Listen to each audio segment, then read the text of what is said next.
దేవుని స్తోత్రం. మీ అందరికీ వందనాలు తెలియజేస్తున్నాను. ఈరోజు అంశంలోనికి వెళ్ళే ముందు కొన్ని విషయాలు సమాజానికి ఎవరైతే వీడియో చూస్తున్నారో వాళ్ళందరికీ తెలియజేయాలని నేను ఆశపడుతూ ఉన్నాను. ముఖ్యంగా ఈ టైటిల్ ఎంచుకోవడానికి గల కారణం ఫస్ట్ నేను చెప్తాను.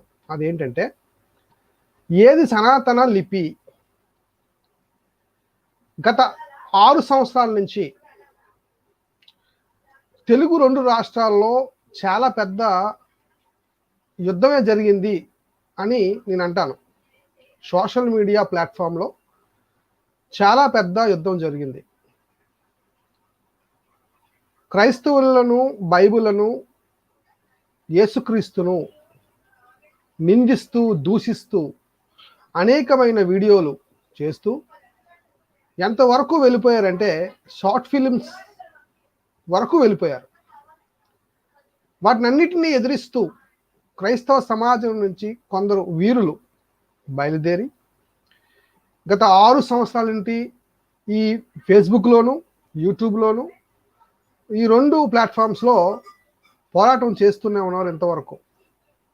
ఈ ప్లాట్ఫామ్లో నేను కూడా పోరాటం చేయడం జరిగింది గత 6 సంవత్సరాల నుంచి. ప్రతి దానికి జవాబులు చెబుతూ, బైబిల్ నుంచి కూడా అడుగుతున్న ప్రశ్నలకు జవాబులు చెబుతూ, హిందూ మత గ్రంథాల్లో నుంచి కూడా కొన్ని ప్రశ్నలు వేస్తూ ముందుకు వెళ్ళడం జరిగింది. ఈ ప్రశ్నల్లో ఒక ప్రశ్న చాలా సంవత్సరాల నుంచి నేను వేయడం జరుగుతుంది. వెంకట చాగంటి గారికి కానివ్వండి, భాస్కర్ రాజు గారికి కానివ్వండి, కరుణాకర సుగుణకు కానివ్వండి, ఎవరెవరైతే మరి హిందూ ధర్మం కోసం పోరాటం చేస్తున్నారో వాళ్ళందరికీ కూడా వీడియో పెట్టడం జరిగింది ఒక అంశం మీద. అదేంటంటే లిపి అనే దాని మీద. ఇటు సాంబశివరావు గారి ఛానల్లో కూడా, అలాగే లాస్ట్ రక్షణ టీవీలో కూడా ఈ అంశం ముందుకు వచ్చింది, తెర ముందుకు వచ్చింది. మా ప్రశ్న అప్పటి నుంచి ఇప్పటి వరకు ఏంటంటే, చాలా భాషలకి లిపి ఉంది. భారతీయ భాషలకు కూడా చాలా భాషలకు లిపి ఉంది. అయితే సనాతన ధర్మం అని చెప్పబడుతున్న సంస్కృతికి, దేవభాషగా మంచి పేరు ఉన్న మరి సంస్కృతానికి, మాది సంస్కృతం ఇప్పటిది కాదు, అది సనాతనమైనది, అది దేవుడి యొక్క భాష అని ప్రకటన చేశారు. అయితే మేము అడిగే ప్రశ్న ఏంటంటే ఒకటే, ఏ భాష అయితే దేవుడి భాష అని, ఏ భాష అయితే సనాతనమని మీరు అంటున్నారో ఆ భాషకి లిపి ఉందా, ఆ భాషకి లిపి ఉందా అని చాలా మంది నేను అడిగాను. తెలుగుకి లిపి ఉంది, ఇంగ్లీష్ కూడా మనం రాసుకుంటున్నాము, హిందీ కూడా రాసుకుంటున్నాము, సంస్కృతం చూస్తే ఇది తెలుగులో రాస్తున్నాము, హిందీలో రాస్తున్నాము, వేరే ఇంగ్లీష్లో కూడా ఇప్పుడు యాప్స్లో కూడా మనకు కనబడుతుంది సంస్కృతాన్ని. కానీ సంస్కృతం పర్టికులర్గా అక్షరమాల ఉందా, లిపి ఉందా అని అడగడం జరిగింది. చాలా మందిని అడిగాను నేను. కానీ ఎవరు కూడా ఈ ప్రశ్నను దాటవేస్తున్నారు కానీ ఎవరు కూడా స్టాండ్ కాలేకపోయారు. ఇప్పటికీ ఈ రోజుకి కూడా మేము అడుగుతున్నాం, సంస్కృతానికి లిపి ఉందా? వీళ్ళు ఎందుకు జవాబు చెప్పట్లేదని ఒక పెద్ద ప్రశ్న. ఎందుకు జవాబు చెప్పట్లేదంటే, సంస్కృత భాషకి లిపి లేదు.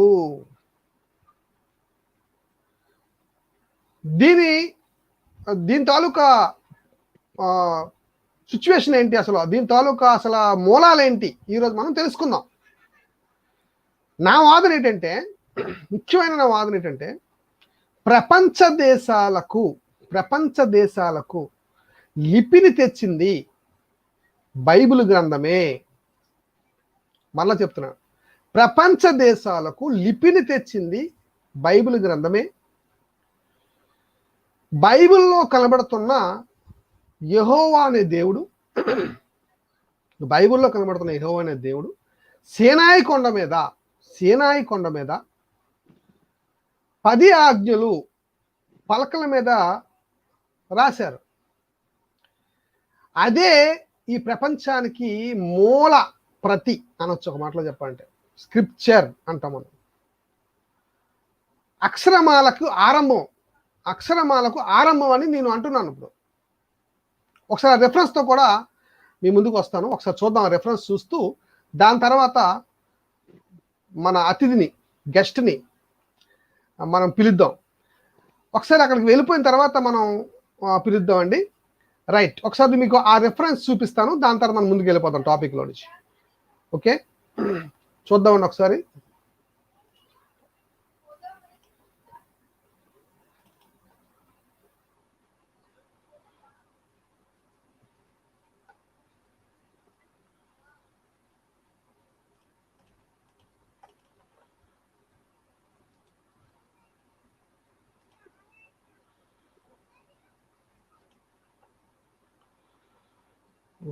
ఓకే ఓకే ఓకే ఓకే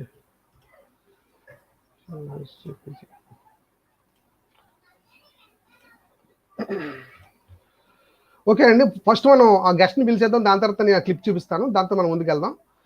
మన మధ్య అనిల్ కుమార్ గారు ఉన్నారు, మన మధ్య అనిల్ కుమార్ గారు ఉన్నారు. ఈ అంశం మీద మాట్లాడడానికి ముందుకు వస్తారు. ఒకసారి చూద్దామండి ఆయన్ని. బ్రదర్ వందనాలు. సార్. ఈ ప్రోగ్రామ్కి పిలిచిన వెంటనే మీరు వచ్చినందుకు ప్రేక్షకుల తరపున, నా తరపున మీకు వందనాలు తెలియజేస్తున్నాను. మరి ఈ అంశం మీద మనం మాట్లాడబోతున్నాం. అయితే ఈ అంశం మీద ముఖ్యమైన ఒక పాయింట్ ఏంటంటే, నా పాయింట్ ఏంటంటే, ఒక రెఫరెన్స్ అండి, నిర్గమాకాండము చూపిస్తానండి. ఆ రెఫరెన్స్ చూపిస్తాను సమాజానికి.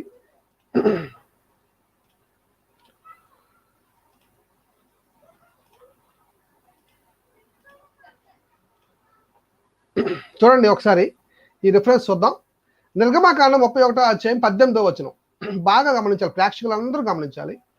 మరియు ఆయన సీనాయి కొండ మీద మోషేతో మాటలాడుట చాలించిన తర్వాత ఆయన తన శాసనముల గల 2 పలకలను, అనగా దేవుని వేలతో రాయబడిన రాతి పలకలను అతనికి ఇచ్చెను.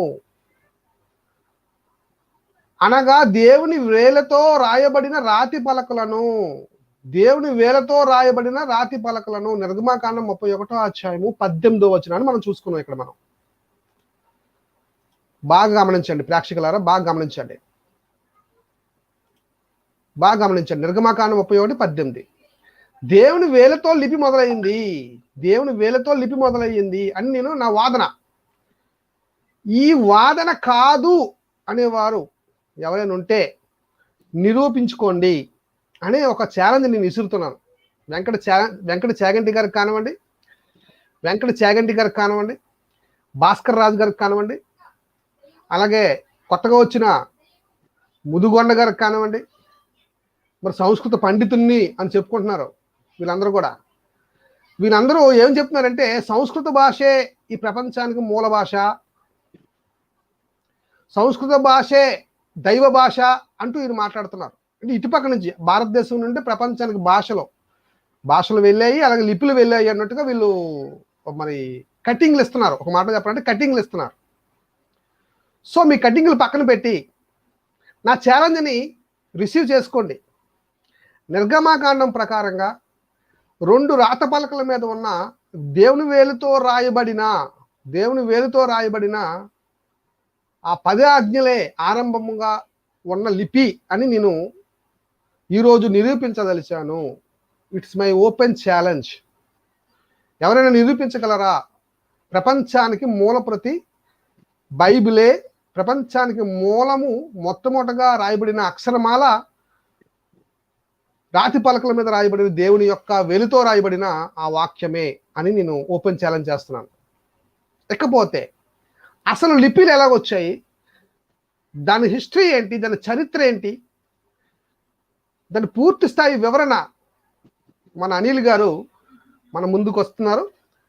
ఆ వాక్యాన్ని పట్టుకొని ఆయన ఇంట్రడక్షన్తో దీని మీద పూర్తి వివరణ ఆయన ఇవ్వబోతున్నాను మనకి. వందనాలు బ్రదర్, మీ వివరణ ప్రపంచానికి తెలియజేయండి. వీక్షిస్తున్న వీక్షకులందరికీ ప్రభు అయిన యేసుక్రీస్తు నామమున శుభములు. జాన్ కొయ్య సార్ గారు ఎప్పుడు నన్ను కష్టమైన ప్రశ్నలు వేస్తుంటారు. సో గతంలో లాగా ఎలాగైతే జాన్ కొయ్య సార్ గారు అతి కష్టమైన ప్రశ్నలు, క్లిష్టమైన ప్రశ్నలు వేసినప్పుడు దేవుని మహిమ ద్వారా, దేవుని సహాయంతో ఎలాగైతే ఎక్స్ప్లెయిన్ చేసి మీ అందరికి క్లియర్ గా చెప్పగలిగాను. మరి ఈ రోజు కూడా మరి ఆ భారం అంతా దేవుడి మీదే వేసి నేను మొదలు పెడతానండి. నా వాయిస్ క్లియర్ గా ఉందా సార్? క్లియర్ ఉంది బ్రదర్. ఓకే, అయితే ఫస్ట్ ఆఫ్ ఆల్ ఏది సనాతన లిపి? ఏది సనాతన లిపి అంటే మొన్న ఒకసారి రక్షణ టీవీలో ప్రోగ్రామ్ జరుగుతున్నప్పుడు మన ముదిగొండ శివప్రసాదరావు గారు మరి సంస్కృత భాషకి లిపి మరి మాకు దొరకట్లేదు, దాని అక్షరం అలా చూపించండి అన్నప్పుడు తను ఆ మ్యాటర్ ని గుమాయించి ఫిరాయించి ఇటు తిప్పి అటు తిప్పి, మనం ఇంగ్లీష్ లో దాన్ని జనరల్ గా బీటింగ్ అరౌండ్ ద బుషెస్ అంటాం. So beating around the bushes, matter ని గుమాయించి ఫిరాయించి, కాసేపు పాలీ స్క్రిప్ట్ అంటారు, కాసేపు ఖరోష్టి అంటారు, కాసేపు మన శారదా లిపి అన్నారు. కానీ మొత్తానికి మ్యాటర్ లోకి రాలేదు. ఎందుకు మ్యాటర్ లోకి రాలేదు అంటే శారదా అని కూడా కన్ఫర్మ్ అయిపోయారండి. శారదానే అని చెప్పేసాను కూడా ఆయన. ఒకవేళ శారదా లిపియే సనాతనమైన లిపి అని వీళ్ళు కానీ ఒకవేళ ముదిగొండ శివప్రసాదరావు గారు అనుకుంటే, ఆయన ప్రొఫెసర్ లో ప్రో కూడా కాదు.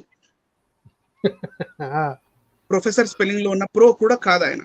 ఎందుకంటే శారదా లిపి యొక్క పుట్టు పూర్వోత్తరాలు ఏంటి, అది ఎన్నో శతాబ్దానికి చెందింది, ఆయనకు తెలియకుండానే ఆయన మాట్లాడుతున్నాడని మనం ఈజీగా అర్థం చేసుకోవచ్చు సార్. సో నేను ఈ ప్రోగ్రామ్ మనం లైవ్ ఇది ఏదైతే నడుస్తుందో ఇందులో నా సొంత మాటలు కాకుండా ముందు భాషా ప్రావీణ్యత ఉన్న భాషా శాస్త్రవేత్తలు ఏమన్నారో ఫస్ట్ అది చూద్దాం సార్ ఒకసారి. ఓకే, ఒకసారి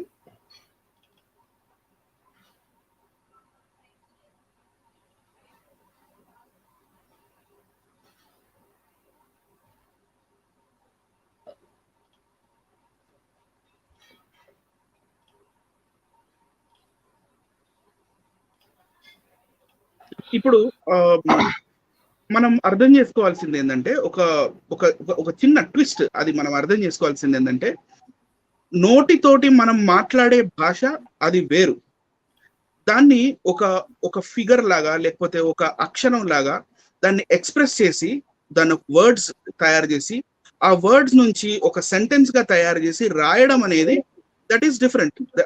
what I'm trying to say is speaking a particular language is different, and putting that language on a paper, on a stone, on a mountain, or on a leather parchment, on a leaf is different. Recorded evidence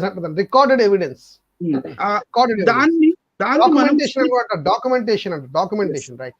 దాన్ని మనం script అంటాము, లేకపోతే లిపి అంటాము. For example ఒక భయంకరమైన నగ్న సత్యాన్ని చెప్పాలి, అది చాలా మంది ప్రజలకి ఈ రోజు తెలియదు. ఏంటంటే ఇంగ్లీష్ కి లిపి లేదు. రైట్, ఇంగ్లీష్ కి లిపి లేదు. మరి మనం ఏం రాస్తున్నాము రోజు అంటే ఏబిసిడీలు ఇవి మళ్ళీ XYZ దాకా 26 అక్షరాలు ఉన్నాయి కదా, ఈ అక్షరాలన్నీ ఎక్కడి నుంచి వచ్చాయి అని అంటే దట్ ఈస్ రోమన్ స్క్రిప్ట్. పోయినసారి నేను ఒక లైవ్ లో నేను మన అగస్టస్ టైబేరియస్ జూలియస్ సీజర్ ఉన్నాడు కదా, ఆయన కాయిన్ చూపించి అక్కడ AUGUSTUS చూడండి అగస్టస్ అని చదివినప్పుడు ఒక బ్రదర్ అడిగాడు కూడా నాకు. ఒక బ్రదర్ ఏమడిగాడు అంటే, బ్రదర్ మీరు ఇంగ్లీష్ చూపించి ఇది గ్రీక్ అది రోమన్ లాంగ్వేజ్ అంటారు ఏంటి అంటాడు. అయ్యా అది ఇంగ్లీష్ కి స్క్రిప్ట్ లేదు, అది రోమన్ స్క్రిప్ట్, అది ఇప్పటి నుంచి కాదు ఎప్పటి నుంచో ఉందని. ఇంగ్లాండ్ వారికి అమెరికా వారికి ఎవరికి కూడా వాళ్ళకి లిపి లేదు. So what we are writing today మనం రాస్తున్నది గ్రీకో రోమన్ స్క్రిప్ట్ అది. సో ఇందులో కూడా మళ్ళీ చాలా చాలా డిఫరెన్సెస్ ఉన్నాయి. సో మనం అవి ఏంటి కూడా మనం మాట్లాడదాం సార్. ఫస్ట్ మనం పీపీటీలోకి వెళ్దాం సార్. రైట్, కనబడుతుంది సార్ ఫుల్ గా. నెక్స్ట్ అందులోకి వెళ్దాం సార్. ఈ బుక్ పేరు భాషాశాస్త్ర మూల సూత్రాలు. భాషాశాస్త్ర మూల సూత్రాలు. మూల దీని సూత్రాలు. రచయిత సార్ చెప్పండి. భాషా శాస్త్ర మూల సూత్రాలు. దీని రచయిత కొత్తపల్లి రంగారావు గారు. ఇది అరుణోదయ పబ్లిషర్స్ ద్వారా ప్రింట్ అయింది. ఈ బుక్ లో ఈయన ఈ భాషా శాస్త్రాల గురించి మాట్లాడేటప్పుడు ఇంట్రడక్షన్ సెకండ్ చాప్టర్ లో ఏమన్నాడంటే, సెకండ్ చాప్టర్ లోకి వెళ్దాం సార్. ఇక్కడ ఈయన ఒకే మూల భాష ఉందా, ప్రపంచం అంతా ఒకే మూల భాష ఉందా అనేది బుక్ చదవడం మొదలు పెట్టినప్పుడు పాఠకులకి ఆయన ఏం చెప్తున్నాడంటే, ప్రపంచ మూల భాషలన్నీ ఒకే మూల భాష నుంచి ఉత్పన్నమయ్యాయనే కొందరి భావనను, అందుకు తగిన ఆధారాలు ఇంకా పూర్తిగా లభించకపోవడం వల్ల భాషా శాస్త్రజ్ఞులు ఇంతవరకు ఇదమిత్తమని తేల్చలేకున్నారు. అంటే ఇది రియలా లేకపోతే కోయిన్సిడెన్సా మరి ఏంటి అనేది వాళ్ళు ఇంకా దొరకలేదు అని ఇక్కడ ఆయన స్కిప్ చేస్తున్నాడు. కానీ మనం ముందు కూడా చూద్దాము. మానవ జాతి మొదట ప్రపంచంలో ఒకే చోట పుట్టిందని, అక్కడి నుంచి నలువైపులకు విస్తరించిందనే వాదం రుజువై పూర్తిగా యథార్థమైతే భాషలు కూడా ఒకే మూల భాష నుంచి ఉద్భవించాయనేది కొంతవరకు ఒప్పుకోవచ్చు. If at all mankind మొత్తం ఒకే ఏరియాలో పుట్టింది, ఒకే దగ్గర నుంచి పుట్టింది అన్నప్పుడు, సో భాష కూడా ఒకే దగ్గర నుంచి పుట్టింది అనేది మనం ఈజీగా అర్థం చేసుకోవచ్చు అని చెప్తూ, మొట్టమొదట మానవ జాతి ఇరాన్ సామీర్ పీఠభూముల మీద, నోట్ దిస్, ఇరాన్ సామీర్ పీఠభూముల మీద చూస్తున్నవారు ఈ ఇరాన్ సామీర్ అనేది మీరు మనసులో పెట్టుకోండి. ఈ రెండు ప్లేసెస్ పుట్టిందని పౌరాణిక గాథలు తెలుపుతున్నాయి. అందుకు కొన్ని నిదర్శనాలు కూడా లభిస్తున్నాయి. ఇందాకేమో ప్రూఫ్స్ లేవన్నాడు, ఇప్పుడేమో అందుకు కొన్ని నిదర్శనాలు కూడా లభిస్తున్నాయి అని ఆయన క్లియర్ స్టేట్మెంట్ ఇస్తున్నాడు రైటర్ సార్. పైన పేర్కొన్న 4 భాషా కుటుంబాలు, అంటే లాంగ్వేజ్ ఫ్యామిలీస్ ఉన్నాయి. అది నేను ముందు కూడా చెప్తాను. సంబంధించిన వివిధ తెగలు మొదట్లో దాదాపు ఈ పరిసరాల నుంచే, ఏది ఇరాన్ సామీర్, ఓకే సార్, పరిసరాల నుంచే ప్రపంచమంతటా విస్తరించాయని తెలిసినంత వరకు మానవ జాతి చరిత్ర చెప్తుందంట. నేటి మధ్య ఆసియా భాషల్ని పరిశీలిస్తే అవి ఇరానియన్, తురేనియన్, సెమిటిక్ భాషల సమ్మేళన ఫలితాలని తెలుస్తుంది.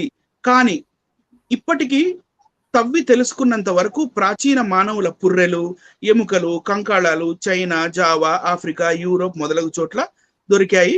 అవి ఏమేం రకరకాల జాతుల మనుషులు ఉన్నారో ఆయన ఎక్స్ప్లెయిన్ చేస్తూ ముందుకెళ్ళిపోయాడు.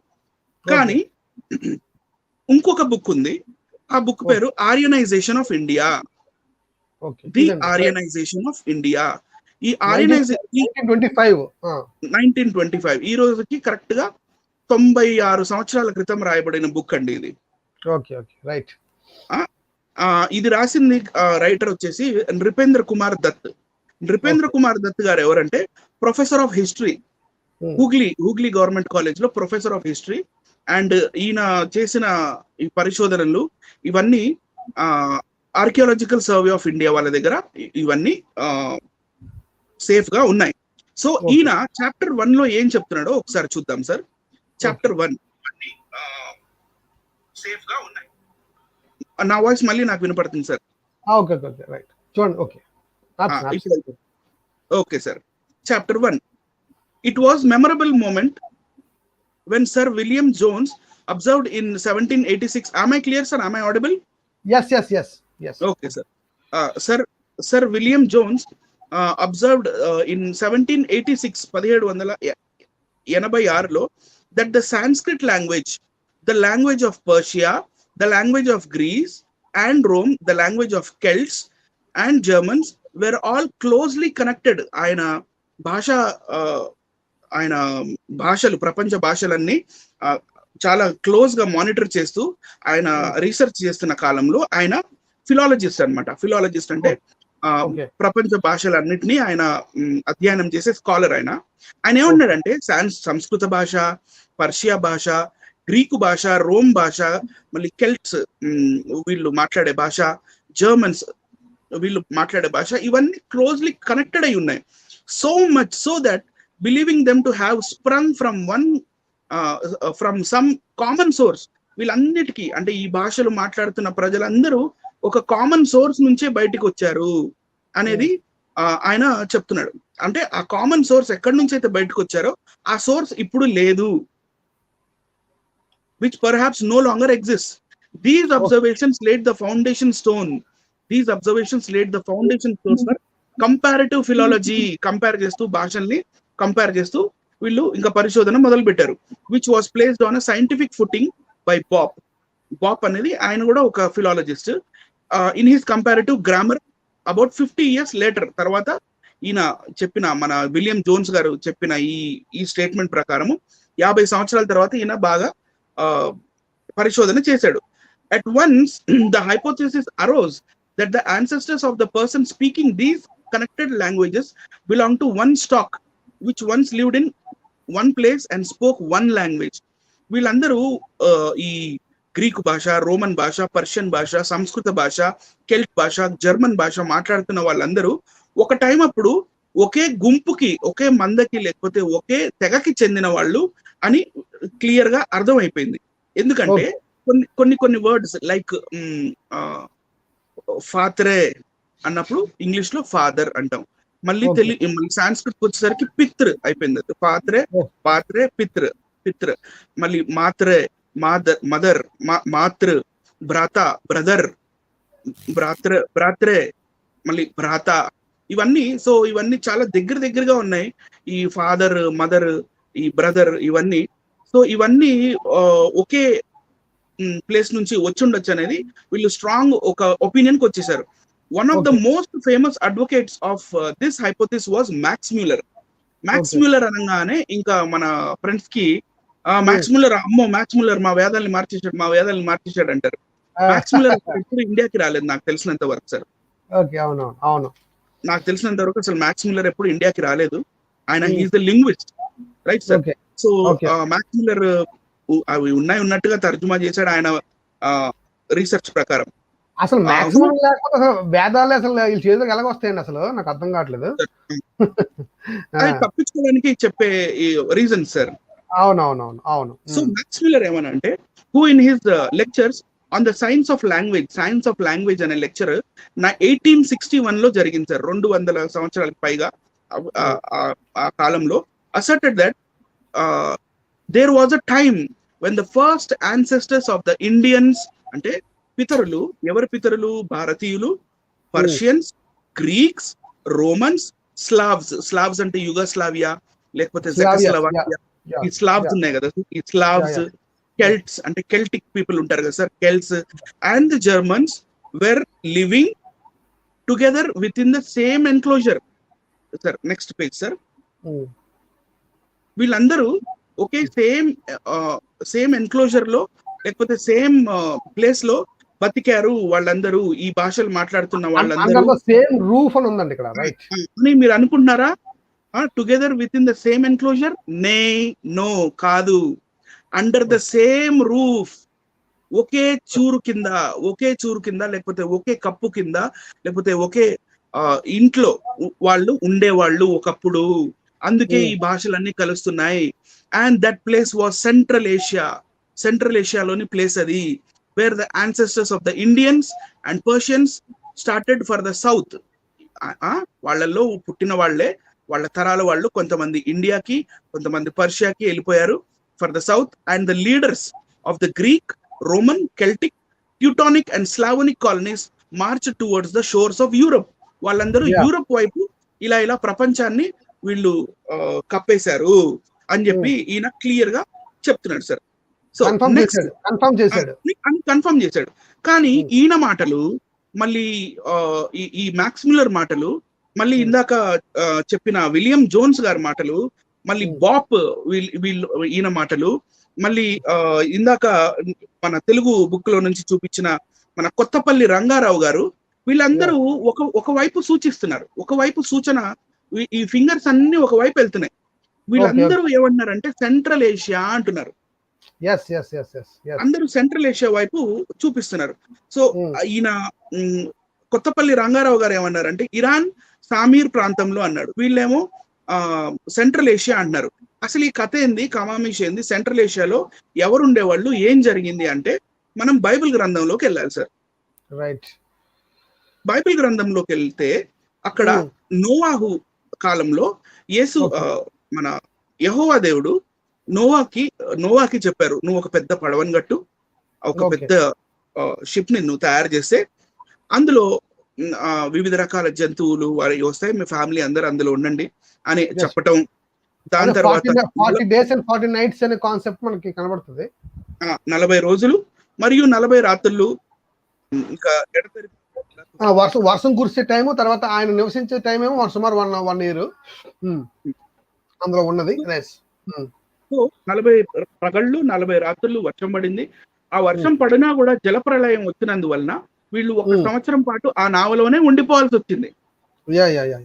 కట్ చేస్తే ఏం జరిగింది, తర్వాత ఏం జరిగిందంటే బైబిల్ గ్రంథం ప్రకారము ఈ నావ వెళ్ళి అరరాత్ అనే పర్వతానికి గుద్దుకున్నట్టుగా మనకు బైబిల్ చెప్తుంది. మరి అరరాత్ అనే పర్వతం ఈ ప్రపంచంలో ఈ భూగోళం మీద ఉందా? ఖచ్చితంగా ఉంది. That is called Turkey area అని విశ్లేషకులు అందరూ కన్ఫర్మ్ ఒప్పుకున్నారండి. అది రూడ్. సో ఇక్కడ ఈ ఫోటో నేను ఏం చూపిస్తున్నా అంటే ఇది అరరాత్ పర్వతం అన్నమాట. అరరాత్ పర్వతం టర్కీ అనే దేశంలో ఉంది. టర్కీ అనే దేశంలో అరరాత్ పర్వతానికి ఈ నావ వెళ్ళి గుద్దుకున్నట్టుగా మనకి బైబిల్ చెప్తుంది. సరే, అరరాత్ పర్వతం మీద వెతికారు. అరరాత్ పర్వతం మీద వెతికితే వాళ్ళకి ఎలాంటి నావ దొరకల. ఓకే. కానీ తర్వాత మళ్ళీ టెక్నాలజీ బాగా సొఫిస్టికేట్ అయిపోయిన తర్వాత వీళ్ళు శాటిలైట్ నుంచి పిక్చర్ తీయడం మొదలు పెట్టారు. కింద 2 సర్కిల్స్ ఉన్నాయి చూడండి సార్. అరరాత్ పర్వతంకి కింద అంటే 19 కిలోమీటర్ల కింద వైపున ఒక నావలాగా కనపడింది సైంటిస్టులకి. ఇదేంటి అని చెప్పి ఆ తర్వాత రాన్ వైట్ అనే ఒక శాస్త్రవేత్త వాళ్ళ టీమ్ తో పాటు వెళ్ళి అక్కడ మొత్తం వెతికి చూస్తే ఎగ్జాక్ట్ గా బైబిల్లో ఏదైతే డైమెన్షన్స్ చెప్పబడిందో అయ్యే డైమెన్షన్స్ తోటి అక్కడ పురాతనమైన చెక్కతో తయారు చేయబడిన ఒక నావ లాంటి ఒక ఆబ్జెక్ట్ వాళ్ళకి అక్కడ కనపడింది. ఇంకా వీళ్ళు ఆ తర్వాత అక్కడ ఏమర్థమైందంటే అరరాత్ పర్వతం అనేది అగ్ని పర్వతం. అది ఓకే, రైట్. అక్కడ వాల్కానిక్ ఇరప్షన్స్ జరుగుతుంటాయి. వాల్కానిక్ ఇరప్షన్ జరిగినప్పుడు దాని లావా అవుట్ ఫ్లో, లావా బయటకు వచ్చినప్పుడు ఆ lava flow and mud flow తో పాటు ఈ పర్వతం మీద నుంచి ఈ మన నావ జారుకుంటూ 19 కిలోమీటర్ల కిందకు వచ్చేసింది. కొండ మీద కిందకు వచ్చింది. రైట్. కొండ మీద కిందకు వచ్చేసి భూమిలో ఇది ఫాసిలైజ్డ్ అయిపోయింది.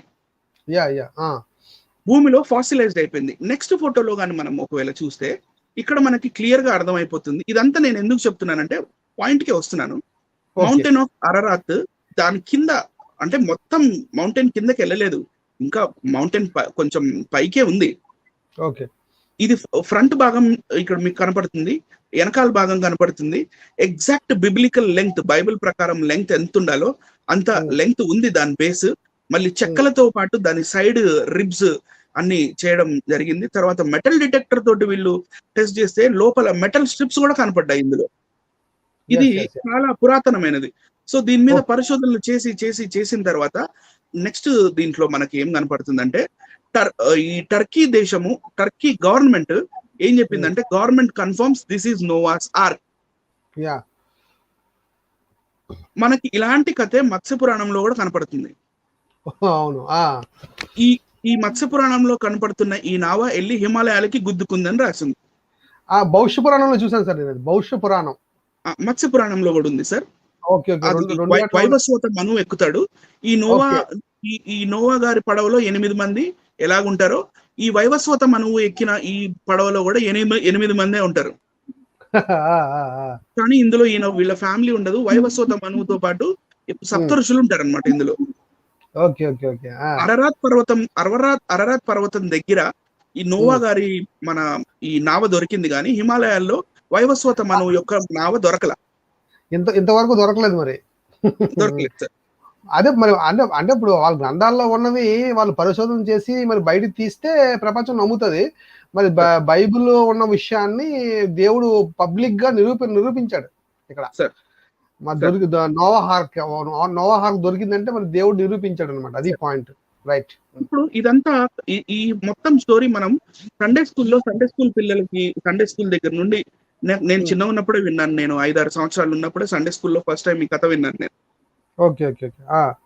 తర్వాత ఈ మన పిల్లలకి ఎవరిని అడిగినా ఈ కథ చెప్తారు. కానీ ఇప్పుడు ఈ కథ నేను ఎందుకు చెప్పానంటే సందర్భానుసారంగా చెప్పాల్సి వచ్చింది. రైట్. ఓకే. మరి బైబిల్ గ్రంథం గురించి పెద్దగా తెలియని వాళ్ళు బైబిల్ గ్రంథం అదేదో పెద్ద భయంకరమైన బుక్ అని, అదేదో బూత్ పుస్తకం అని వీళ్ళు చేస్తున్న ప్రచారం వల్ల ఎంతో మంది విక్టిమ్స్ ఉన్నారు పాపం. వాళ్ళు బైబిల్ గ్రంథంలో అసలు ఏముందో అమాయకులు. రైట్. అమాయకులు. వాళ్ళ కోసం చెప్పాల్సి వచ్చింది. సో ఈ సందర్భం జరిగింది. కట్ చేస్తే మళ్ళీ ఈ సందర్భం జరిగిన తర్వాత ఏం జరిగింది అనేది బైబిల్ గ్రంథంలో ఒక్కసారి చూద్దాం. ఓకే. వీళ్ళు ఈ నోవా గారి పిల్లలు, నోవా గారితో సహా ఈ నావలో నుంచి కిందకి దిగారు. దిగిన తర్వాత వాళ్ళ పిల్లలు పుడుతూ జనరేషన్స్ పెరిగినాయి. కానీ వీళ్ళు ఒక నదీ ప్రాంతంలో ఉంటున్నారు. ఆ నదీ ప్రాంతము బల్ల భూములు. అది ఎలా ఉంది ఏంటి అది ఇక్కడ చెప్తుంది చూడండి. భూమి అందంతటా ఒక్క భాషయు ఒక్క పలుకును ఉండెను. ఇందాక సైంటిస్ట్ ఏం చెప్పారు సార్? ఒకే రూఫ్ లో అందరూ ఉన్నారు అని చెప్పారు అక్కడ. భూమి అందంతటా ఒక్క భాషయు ఒక్క పలుకును ఉండెను. వారు తూర్పున ప్రయాణమై పోవుచుండగా సీనారు దేశమందొక మైదానము వారికి కనబడెను. ఆ మైదానం పేరు ఏంటంటే sir Shinar, the place of Shinar. yes. So ఇందాక మనం ఈ సీనారు అనేది తను ఇరాన్ సామారు అని చెప్పారు ఆయన. అదేనండి, సేమ్ ఇదే సీనార్, అదే సీనార్ ఒకటేనండి. Right, that is same. Shinar దేశం అందొక మైదానం వారికి కనపడెను. అక్కడ వారు నివసించి మనము ఇటుకలు చేసి బాగుగా కాల్చుదము రండని ఒకరితో ఒకడు మాట్లాడుకొనిరి. రాళ్లకు ప్రతిగా ఇటుకలను, అడుసునకు ప్రతిగా మట్టి కీలును వారికి ఉండెను. అంటే రాళ్లకు ప్రతిగా వాళ్ళకి అప్పుడే బ్రిక్స్ టెక్నాలజీ తెలుసు. ఓకే.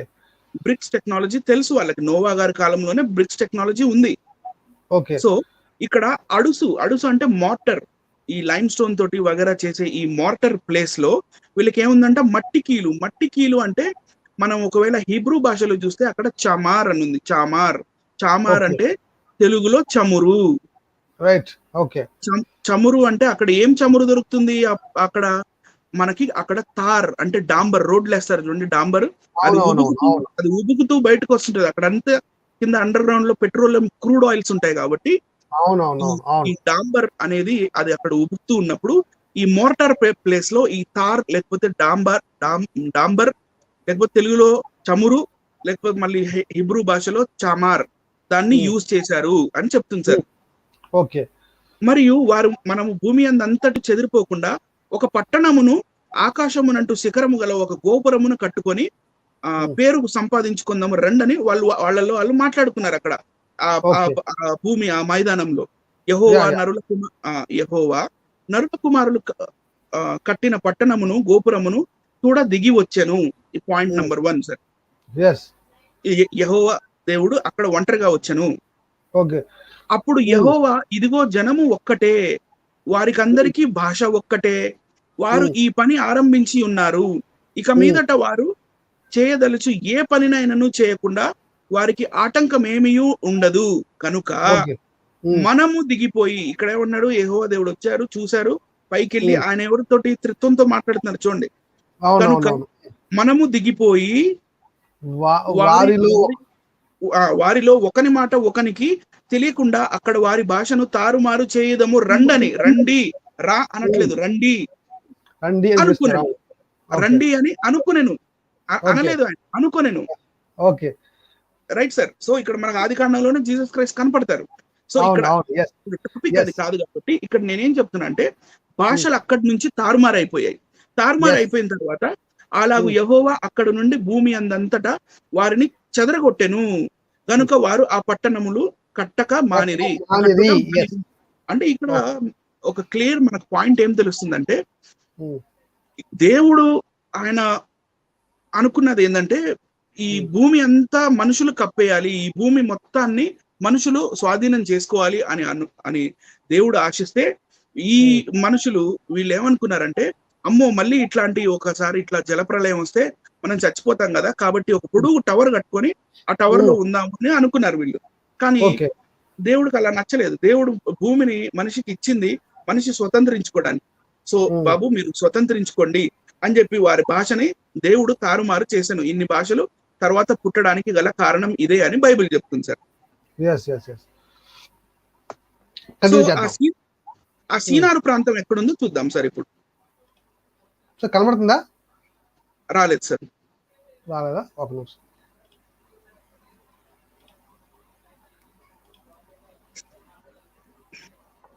కనబడుతుంది కదా? బైబిల్ వచనం వచ్చింది సార్. సీనారు, రైట్. ఎస్. ఇది పైన టర్కీ, మీకు ఇక్కడ టర్కీ కనపడుతుంది. టర్కీ అంటే ఇక్కడ అరరాత్ పర్వతం ఉంది.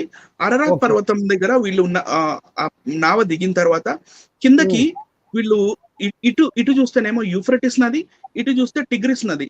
అంటే it is a delta place which is a fertile land, which is also a fertile land. ఇక్కడ వచ్చి వీళ్ళు ఉంటున్నారు అనమాట. ఇది సీనార్, కింద చూడండి సీనార్. ఎస్, ఇది సీనార్.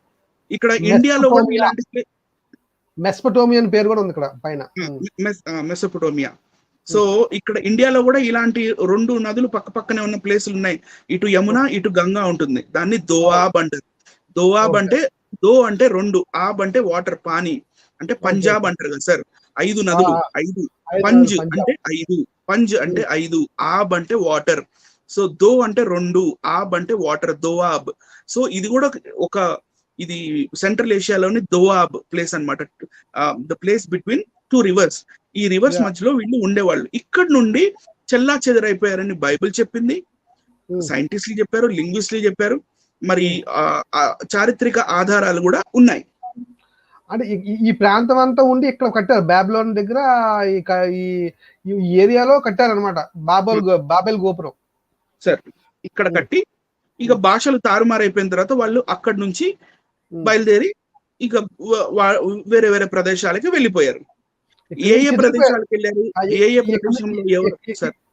ఇక్కడ చెదిరిపోయారు అనమాట, అది పాయింట్ సార్. ఇక్కడ చెదిరిపోయారు. సో చెదిరిపోయి వారు ఏ దేశాల వాళ్ళు ఎవరెవరు అయ్యారు అనేది మనకి ఆదికాండం 10వ అధ్యాయం మొత్తం అదే ఉంటుంది. Okay okay, right right sir. Next వెళ్దాం సార్. ఇక్కడ దీన్ని ఫర్టైల్ క్రిసెంట్ అంటారు, fertile crescent. So this is due to these 2 reverse అన్నమాట. సో ఇదే ఏరియాలో మాక్సిమం బిగినింగ్ లో ఇదే ఏరియాలో వీళ్ళు స్ప్రెడ్ అయి ఉన్నారు. తర్వాత ఇంకా వాస్ట్ గా స్ప్రెడ్ అయ్యారు. కానీ బేసికల్లీ వీళ్ళు స్ప్రెడ్ అయిన ప్లేస్ మాత్రం ఇదే. ఇక్కడ మీకు ఫోనేషియా కనపడుతుంది, సైడ్ కి చూడండి. ఫోనేషియా అంటే ఇజ్రాయెల్ ఉన్న ప్లేస్ లో ఫోనేషియా. ఫోనేషియా ఇది మీరు గుర్తుంచుకోవాలి. ఫోనేషియా ఫోనిషియన్ అనేది కింద టైర్ ఉంది. టైర్ అనే place. Tyre is nothing but it is a place in Syria. దాని పక్కనే లెబనాన్ ఉంటుంది. తర్వాత ఇక్కడ సుమేరు, ఇవన్నీ మనకి మొత్తం సిరియన్ డెజర్ట్ ఉంది. Syrian desert sir. సో ఇక్కడ మనకి ఇది సెంట్రల్ ఏషియా అన్న సంగతి అర్థమైపోతుంది. నెక్స్ట్ మనం వెళ్తే నెక్స్ట్ దీంట్లో చూస్తే ఒక ఫ్యామిలీ ట్రీ కనపడుతుంది మీకు. It is this is the chart which shows the family tree of language, evolution of alphabets. కొంచెం జూమ్ చేయండి సార్, అక్షరాలు చాలా చిన్నగా ఉన్నాయి కాబట్టి ప్రజలకు మరి కనపడుతుందో లేదో నేను కాన్ఫిడెంట్ గా లేను. ఒక నిమిషం అండి. మధ్యలో చాలా దాన్ని ఏమంటారు, కొన్ని ప్రశ్నలు కూడా వస్తున్నాయండి. చాలా మంది ప్రశ్నిస్తున్నారు. ఒక ప్రశ్న నేను ఇచ్చేసిన తర్వాత మనం ముందుకెళ్దాం. ఒక బ్రదర్ అడిగారు, ఏమడుతున్నారంటే ఒకసారి మనం చూపిస్తాను. రైట్, ఒక బ్రదర్ ఏమడుతున్నారంటే, బ్రదర్ ఐరన్ యూజ్డ్ నో టైంలో ఉందా, ఐరన్ ని నో టైంలో యూజ్ చేశారా అని ఒక ప్రశ్న అడిగారండి. అది చెప్పేసి ముందుకెళ్దాం. మనం మెయిన్ ఏంటండి, I have used the word metal. Metal మొత్తానికి మెటల్ ఉంది కదా. అంటే ఇప్పుడు దానికి ముందుకు వెళ్ళిపోతే బ్రదర్ నా ఆన్సర్ ఏంటంటే, ఆ ముందుకు వెళ్ళిపోతే కయ్యను ఉన్నాడు, కయ్యను కుమారులు ఉన్నారు. కయ్యను కుమారులు కూడా ఐరన్ యూజ్ చేశారని బైబిల్ చెప్తుంది. ముందే నోవాహు ముందే ఐరన్ ఉంది, ఐరన్ చేతి పనులు ఇనుపు వస్తువులతో తయారు చేసే పరికరాలు అప్పటికే ఉన్నాయి అని బైబిల్ అప్పటికే సాక్షిస్తుంది. కయ్యను కుమారులు చేశారు కదా, అది జ్ఞాపకం చేస్తాను బ్రదర్కి. అది బ్రదర్ మిస్టర్ వినయ్ కుమార్ గారు, మీకు అర్థమై ఉంటుంది, బైబిల్లో ఆల్రెడీ ముందే ఐరన్ పనులు చేశారని బైబిల్లో ఉంది బ్రదర్. అది మీరు గుర్తిస్తారని నేను ఆశిస్తున్నాను. ముందుకు వెళ్ళిపోదాం బ్రదర్, మనం మళ్ళీ మన టాపిక్లో వెళ్ళిపోదాం. రైట్,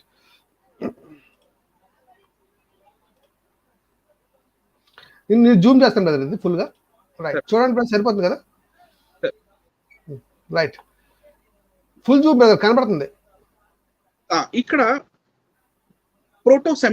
ప్రోటోసెమిటిక్ నుంచి రెండు రకాల లాంగ్వేజ్ ఫ్యామిలీస్ వస్తాయి సార్. అది నార్దర్న్ సెమిటిక్, నెక్స్ట్ వచ్చేసి southern Semitic. Northern Semitic group అనేది, ఆ గ్రూప్ మనకి లెఫ్ట్ సైడ్ లో ఉంది. లెఫ్ట్ సైడ్ ఈ నార్దర్న్ సెమిటిక్ గ్రూప్ ఎవరు? మెయిన్ గ్రూప్ వీళ్ళ నేను ఇక్కడ మాట్లాడుతుంది, I'm not talking about language, I'm talking about script. రాతపూర్వకంగా రాసే లిపి గురించి మాట్లాడుతున్నాం. లిపి, రాతపూర్వకంగా రాసే లిపి కోసం ఇప్పుడు మాట్లాడుతున్నాం. ఎందుకంటే భాష నోట్తో మాట్లాడే భాష వేరు, ఆ భాషని రాయడం వేరు. ఆ రాసేది ఎలా వచ్చిందో ఇక్కడ ఎవల్యూషన్ ఆఫ్ ఆల్ఫాబెట్స్ చెప్తున్నారు, బాగా గమనించాలి. రైట్, నార్దర్న్ సెమిటిక్, సదరన్ అంటే సౌత్ సైడ్ ఉన్న సెమిటిక్, సదర్న్ సెమిటిక్ అంత ఇంపార్టెంట్ కాదు, మన టాపిక్ అది కాదు. ఎందుకంటే అది ఎథియోపియాకి ఇటువైపు వెళ్ళిపోయారు వాళ్ళు, ఇన్సైడ్ ఆఫ్రికా. నార్త్ సెమిటిక్ లోకి వస్తే మనం, అది కానానైట్ స్క్రిప్ట్, ఫోనేషియన్ స్క్రిప్ట్, ఫోనేషియన్ జ్ఞాపకం చేసుకోమన్నారు కదా బ్రదర్, అది మరొకసారి చూపిస్తాను బ్రదర్. అది మరొకసారి చూపిస్తాను. ఇక్కడ ఈ భాగం చూడండి, ప్రేక్షకులను గమనించాలి. ఈ భాగానికి సంబంధించి ఇక్కడ చెప్తున్నారు ఎక్స్ప్లెనేషన్, చూడండి. రైట్, కంటిన్యూ చెప్పండి. సో ఈ కానానైట్ స్క్రిప్ట్ ఏంటి what is this Canaanite script అంటే, దీన్నే ప్రోటోసినైటిక్ స్క్రిప్ట్ అని కూడా అనొచ్చు సార్. Okay, right. ఏం script sir? Protosinaitic script. Sinaitic, right. Sinai పర్వతం మీద అక్కడ ఆ protosinaitic script, that can also be called as Canaanite script. తర్వాత మళ్ళీ దానికి దగ్గరగా ఉన్న ఇంకొక స్క్రిప్ట్ ఫోనేషియన్ స్క్రిప్ట్. ఈ ఫోనేషియన్ స్క్రిప్ట్ లో నుంచే అర్లీ హీబ్రూ స్క్రిప్ట్ వచ్చింది. Okay, right sir. అంటే ఈ Canaanite, Phoenician and early Hebrew, they are very very close together. ఆ లిపి అది చాలా క్లోజ్ గా ఉంటది అనమాట. ఇప్పుడు ఇక్కడ నుంచి రెండు భాగాలు, మళ్ళీ ఈ నార్దర్న్ సెమిటిక్ రెండు భాగాలు. ఇక్కడ ప్రశ్న సార్ నాది ఏంటంటే, ఇప్పుడు అంటే ప్రేక్షకులకు ఒక డౌట్ వస్తుంది ఆటోమేటిక్ గా. ఇక్కడ దేవుడు ఇందా నేను చెప్పాను కదా, రెఫరెన్స్ చెప్పాను కదా, అది దేవుడు పలకల మీద రాసింది ఏ స్క్రిప్ట్ అయి ఉంటది?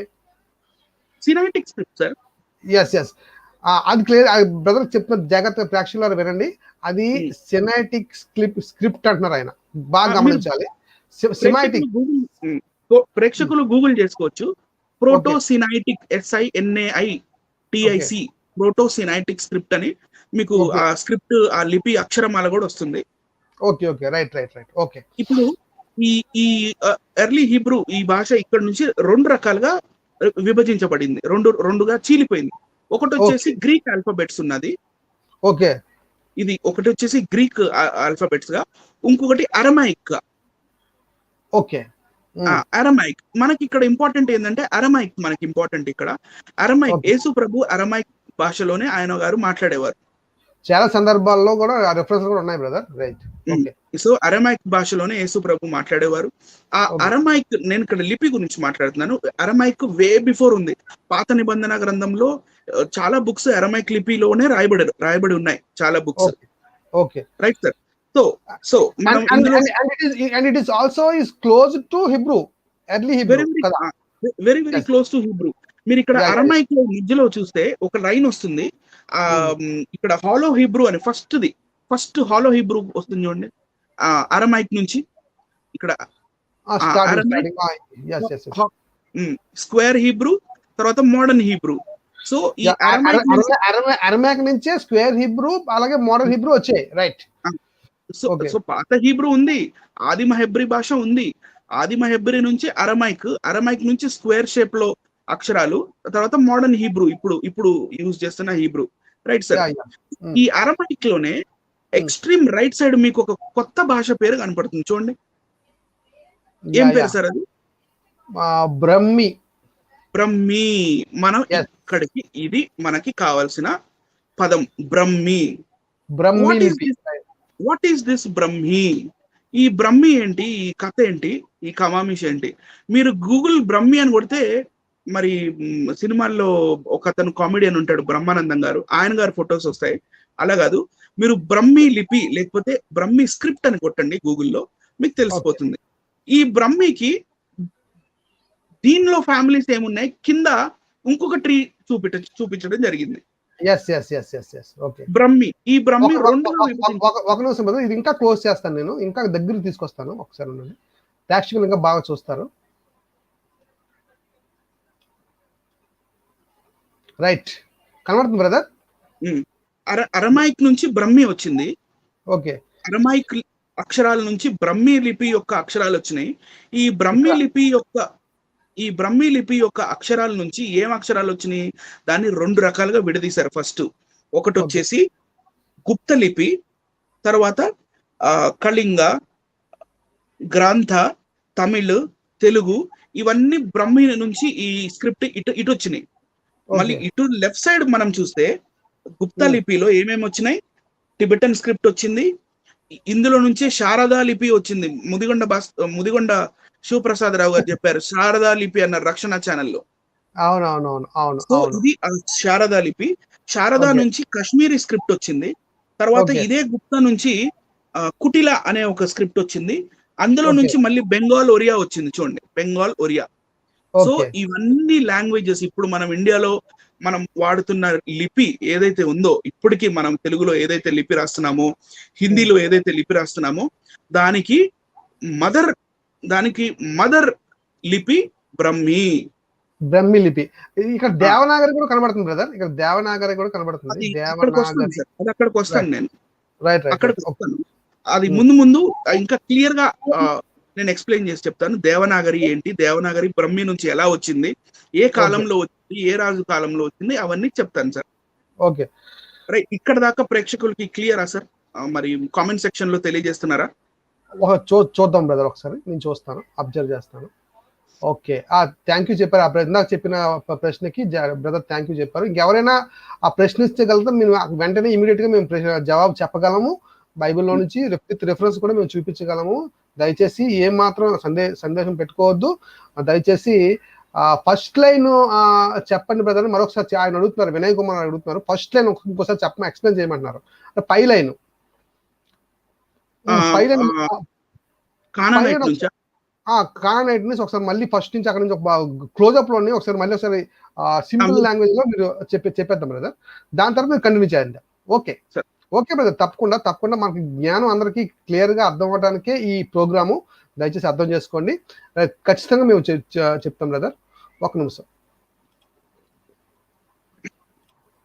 రైట్, నేను వెరీ క్లోజ్అప్ చేశాను. చూడండి బ్రదర్, ఎవల్యూషన్ ఆఫ్ ఆల్ఫాబెట్స్. ఇక్కడ చూడండి, నేను కొంచెం వివరణ ఇస్తాను బ్రదర్. ఇక్కడ చూడండి, సెమిటిక్ నుంచి రెండు సెమిటిక్స్ వచ్చాయి. ఒకటి నార్దర్న్, రెండోది సదరన్.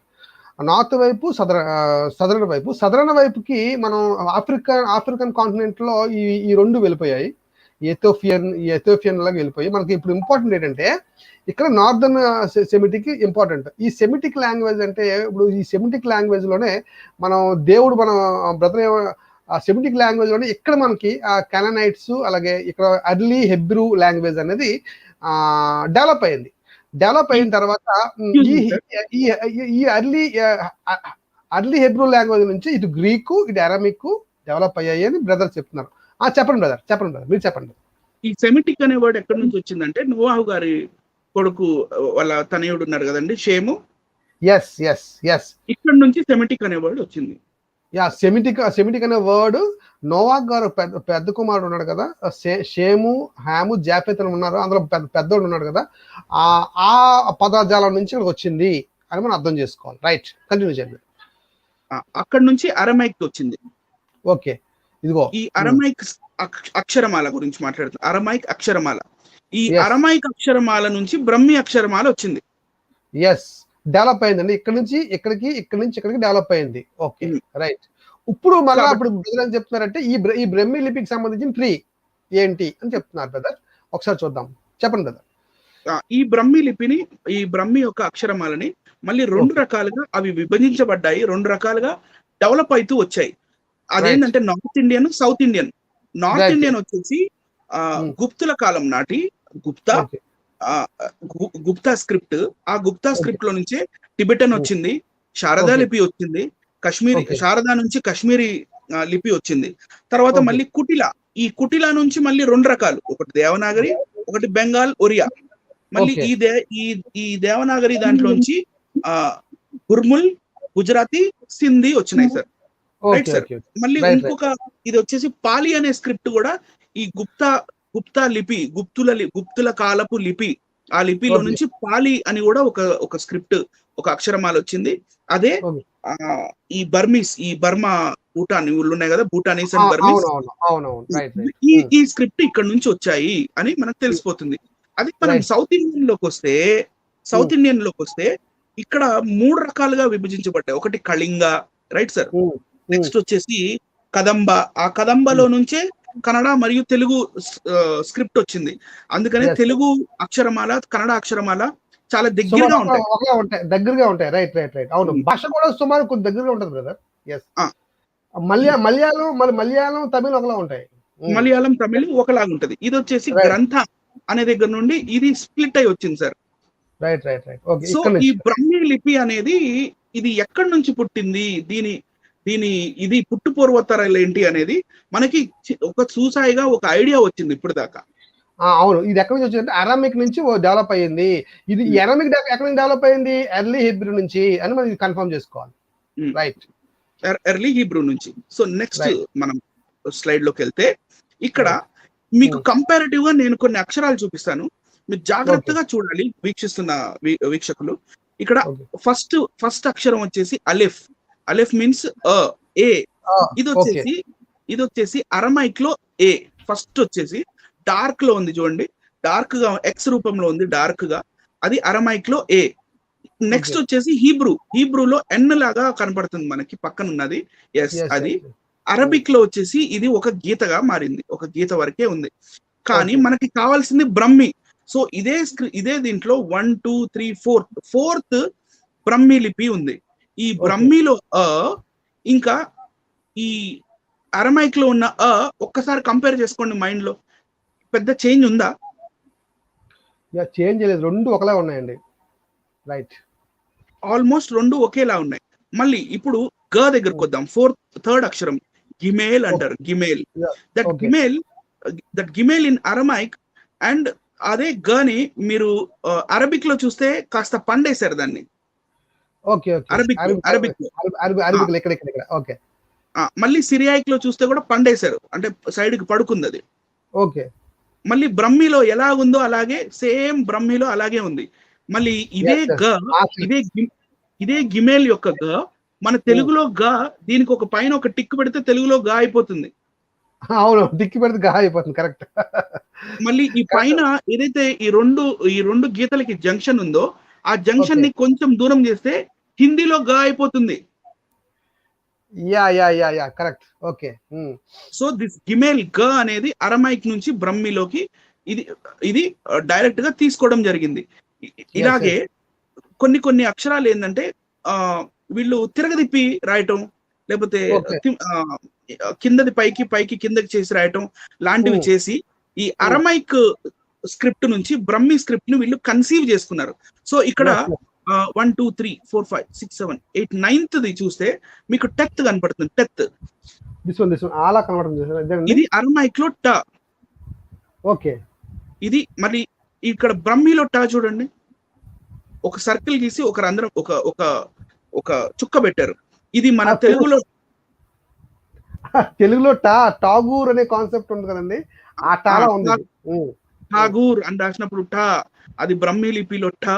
మళ్ళీ ఇదే అరమైక్ లో ఠా కూడా ఇదే అవటం మరి మీరు ఆలోచన చేయాల్సింది ఇది. మళ్ళీ హిందీలో ఠా గుర్తు తెచ్చుకోండి, హిందీలో ఠా కూడా ఆల్మోస్ట్ ఇలాగే ఉంటుంది, కాకపోతే కొంచెం సెమీ సర్కిల్ గా ఉంటుంది అది. Okay, right sir. నెక్స్ట్ వచ్చేసి యౌ అనేది ఇది చిన్న ఒక 2 గీతలు, కానీ దాన్ని కొంచెం చేంజ్ చేశారు బ్రహ్మి లిపికి వచ్చేసరికి. ఈ ఇది ట కిందే ఉంది సార్. ఇదా? Yeah, this one. ఇది బ్రహ్మిలోకి వచ్చేసరికి లైట్ గా దాన్ని కొంచెం తిప్పారు అంతే. Okay okay okay okay, right sir. ఇప్పుడు మళ్ళీ మనం కా దగ్గరకు వద్దాం. కఫ్. Yeah yeah, kaph. కా దగ్గరకు వస్తే అక్కడ ప్లస్ రూపంలో ఉంది.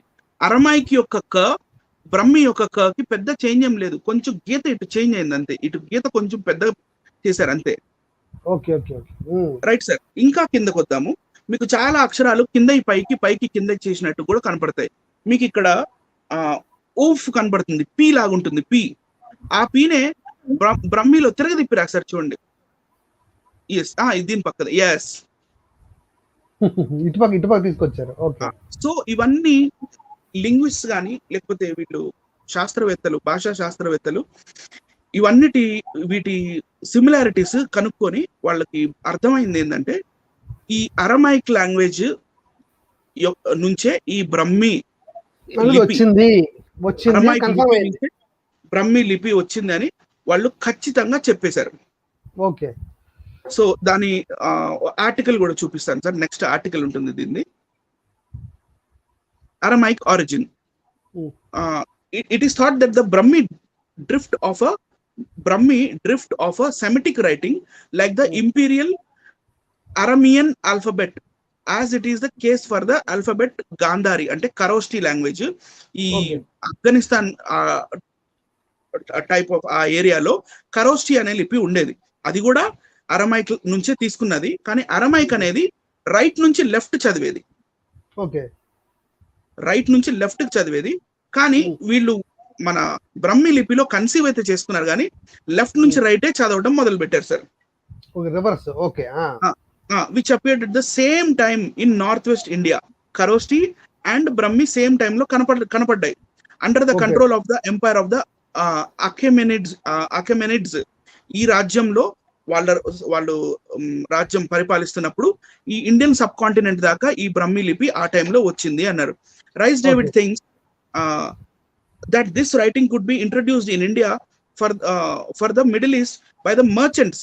ఒక మర్చెంట్స్ అంటే ఈ వ్యాపారస్తులు ఎవరైతే ఉన్నారో ఆ వ్యాపారస్తులు ఇండియన్ సబ్ కాంటినెంట్ దాకా వచ్చినప్పుడు ఆ టైంలో వీళ్ళు అరమైక్ లిపిని ఇండియాకి ఇంట్రడ్యూస్ చేసి ఉంటారు అనేది గట్టి నమ్మకం. These similarities between the scripts are just what one would expect from such an adaptation. For example, Aramaic did not distinguish dental from dental form, retroflex stops. In Brahmi, the dental and retroflex series are graphically very similar. Right, sir? So they are similar in cheptunadu. As if both had been derived from single prototype Aramaic. Did not have Brahmi's like ఇప్పుడు క ఉంది, ఇందాక నేను చెప్పినట్టు క consonants క ట, whereas Brahmi did not have Aramaic alphabetic consonants QTS ఇవి బ్రహ్మిలో లేవు. కానీ అది ఏదైతే అరమైక్ కే అండ్ టీ ఉందో దీన్ని అడాప్ట్ చేసుకున్నారు. And it appears that these emphatic letters were used for Brahmi's aspirations. Aramaic Q for Brahmi K, Aramaic O for Brahmi Th. So ఇవన్నీ దగ్గరగా కలుస్తూ ఇలా వచ్చాయని నేను మీకు ఇందాక ఏదైతే మీకు చార్ట్ లో చూపించానో ఇదే చెప్తూ వచ్చారు. ఇప్పుడు మనం నెక్స్ట్ స్లైడ్ లో ఒక బ్రహ్మాండమైన బుక్ గురించి మాట్లాడుకుందాం. ఈ బ్రహ్మాండమైన బుక్ పేరు Brahmi, the rediscovering the last script. ఈ బుక్ పేరు Brahmi, rediscovering the last script. ఇది రాసింది అంకిత రాయ్ అనే ఒక లేడీ అండ్ మలై మండల్ అనే వీళ్ళిద్దరు యంగ్ లింగ్విస్ట్ అన్నమాట. వీళ్ళు ఎంతగానో రీసెర్చ్ చేసి రకరకాల ప్లేసులకి వెళ్ళి ఎన్నో మ్యూజియంస్కి వెళ్ళి అక్కడున్న లిపిని వీళ్ళు డీకోడ్ చేసుకొని వీళ్ళు రాసిన బుక్ ఇది. ఇంతకు ముందు చాలా మంది రాశారు బుక్స్, కానీ మీకు ఇవి విజువల్ గా రిప్రజెంట్ చేయడానికి ఈజీగా ఉంటుందని ఈ బుక్ ని నేను సెలెక్ట్ చేసుకున్నాను. రైట్. ఆరిజిన్ ఆఫ్ బ్రహ్మి, దీని హెడ్డింగ్, ఈ పేజ్ యొక్క heading origin of Brahmi.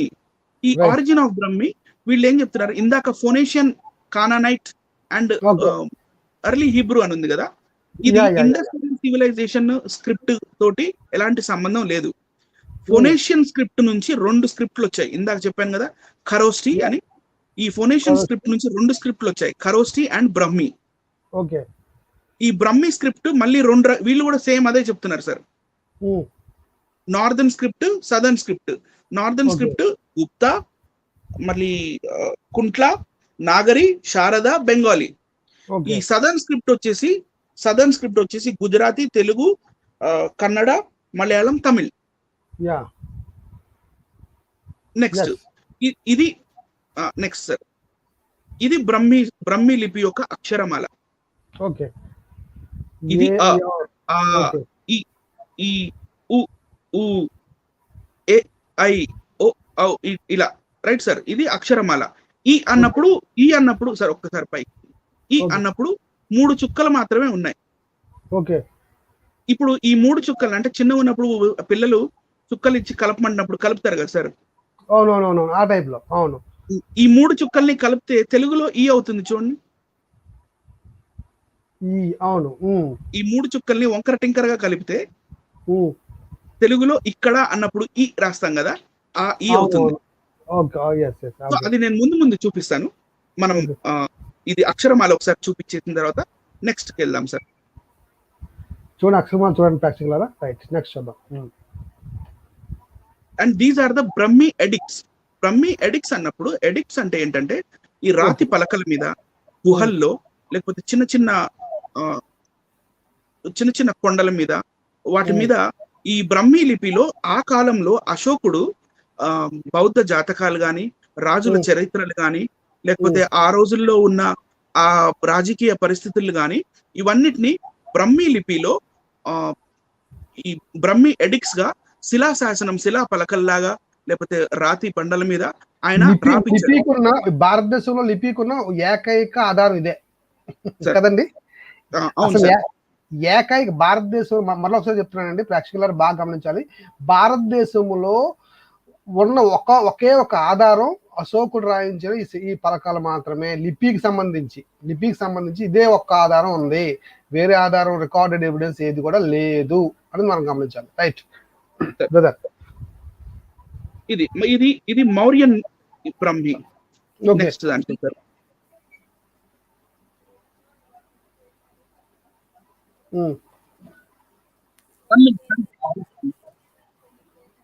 Hello.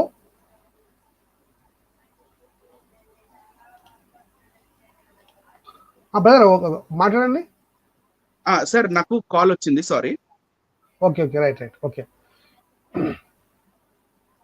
Right, చూపిస్తాను brother. Okay. Did I rejoin? No problem, continue. Okay. అంటే మళ్ళీ వచ్చాను కదా, అంటే am I clear to you అని అడుగుతున్నాను sir. So this is Mauryan Brahmi.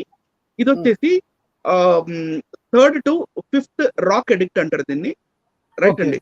ఇది గిర్నార్ అనే ప్లేస్ లో అశోకుడు చెక్కించిన, అశోకుడు కాలం అప్పుడు బీసీ కాలంలో అప్పుడు చెక్కించిన శిలాపలకం. అదే ఇందాక చెప్పాను కదా, అక్కడ రాజకీయ పరిస్థితులు, రాజుల చరిత్రలు, బౌద్ధ జాతకాలు, ఇవే బ్రహ్మి లిపిలో మనకి కనపడుతుంది. ఈ లిపి మనకి ఆదిమ హెబ్రూ కానీ అరమైక్ కి కానీ చాలా దగ్గరగా ఉంటుంది. ఓకే. నెక్స్ట్ దాంట్లోకి వస్తే పోస్ట్ మౌర్యన్ బ్రహ్మి. ఈ మౌర్యుల కాలం అయిపోయిన తర్వాత, మౌర్యులు ఎప్పుడైతే గద్దె దిగేశారో అది దాని తర్వాత ఈ బ్రహ్మి లిపి మెల్లిగా ఒక షేప్ తీసుకుంటుంది, ఒక బాక్స్ షేప్ తీసుకుంటుంది చూడండి. And this happened in 2nd century AD, అంటే ఆఫ్టర్ 500 years. ఇందాక 3rd century BC చూసాము, ఇది 2nd century AD. After 500 years ఈ బ్రహ్మి లిపి మెల్లిమెల్లిగా చేంజ్ అవుతూ దీని షేప్ చేంజెస్ అవుతూ వస్తున్నాయి. ఇది ఈ శిలాపలకం మనకి మథుర యూపీలో దొరికింది సార్.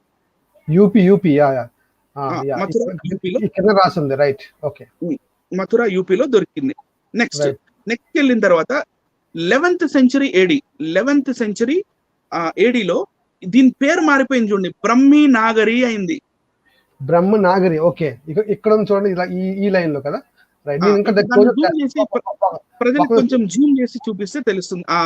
చూడండి, మెల్లిమెల్లిగా హిందీలో అక్షరాలు ఏముంటాయో మెల్లిమెల్లిగా ఆ ఫామ్ వస్తుంది దగ్గరికి మెల్లిమెల్లిగా.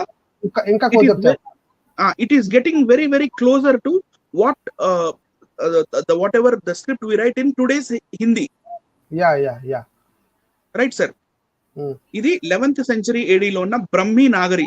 నేను the Brahmi rediscovery of lost script అనే బుక్ లో నుంచి ఉన్న పేజ్ నుంచి చూపిస్తున్నాను. And it is in Pala eastern ఇండియాలో. ఇది బుద్ధిస్ట్ ప్రీస్ట్ యొక్క ఉన్న శిలా శాసనం బొమ్మలతో పాటు ఉన్నది. ఇవి మనకి మ్యూజియం లోనే ఈ లభ్యం అవుతాయి సార్. నెక్స్ట్ మనం 12th centuryకి వచ్చేద్దాం. Next 12th century. Right. 12th centuryకి వచ్చేసరికి ఇది ఒక దేవుడి విగ్రహం. ఈ విగ్రహం దగ్గర కాళ్ళ మీద ఏవో రాసింది, కాళ్ళ మీద. Right sir. కనబడుతుంది బ్రదర్. అల్వర్ రాజస్థాన్ లో దొరికింది సార్. ఇది అల్వర్ రాజస్థాన్ లో దొరికింది. 12th century ADకి వచ్చేసరికి ఈ బ్రహ్మీ లిపి కాస్త, అంటే ముందేమో మౌర్యన్ లిపి, తర్వాత గుప్తా రాజుల బ్రహ్మి, ఆ తర్వాత బ్రహ్మీ నాగరి, ఆ తర్వాత ఇప్పుడు డైరెక్ట్ నాగరి అయిపోయింది. పైకి చూపియండి సార్, పైన దీని పేరు చూపియండి ప్రజలకి sir. 12th AD Nagari. 12th century AD అంటే ఈ రోజుకి కరెక్ట్ గా 800 సంవత్సరాల క్రితం ఆ బ్రహ్మీ లిపి కాస్త నాగరి లిపి అయిపోయింది. కరెక్ట్. ఇప్పుడు డెవలప్మెంట్ ఎలా డెవలప్మెంట్ అయ్యాయి ఆ స్టేజెస్ చూద్దాం సార్.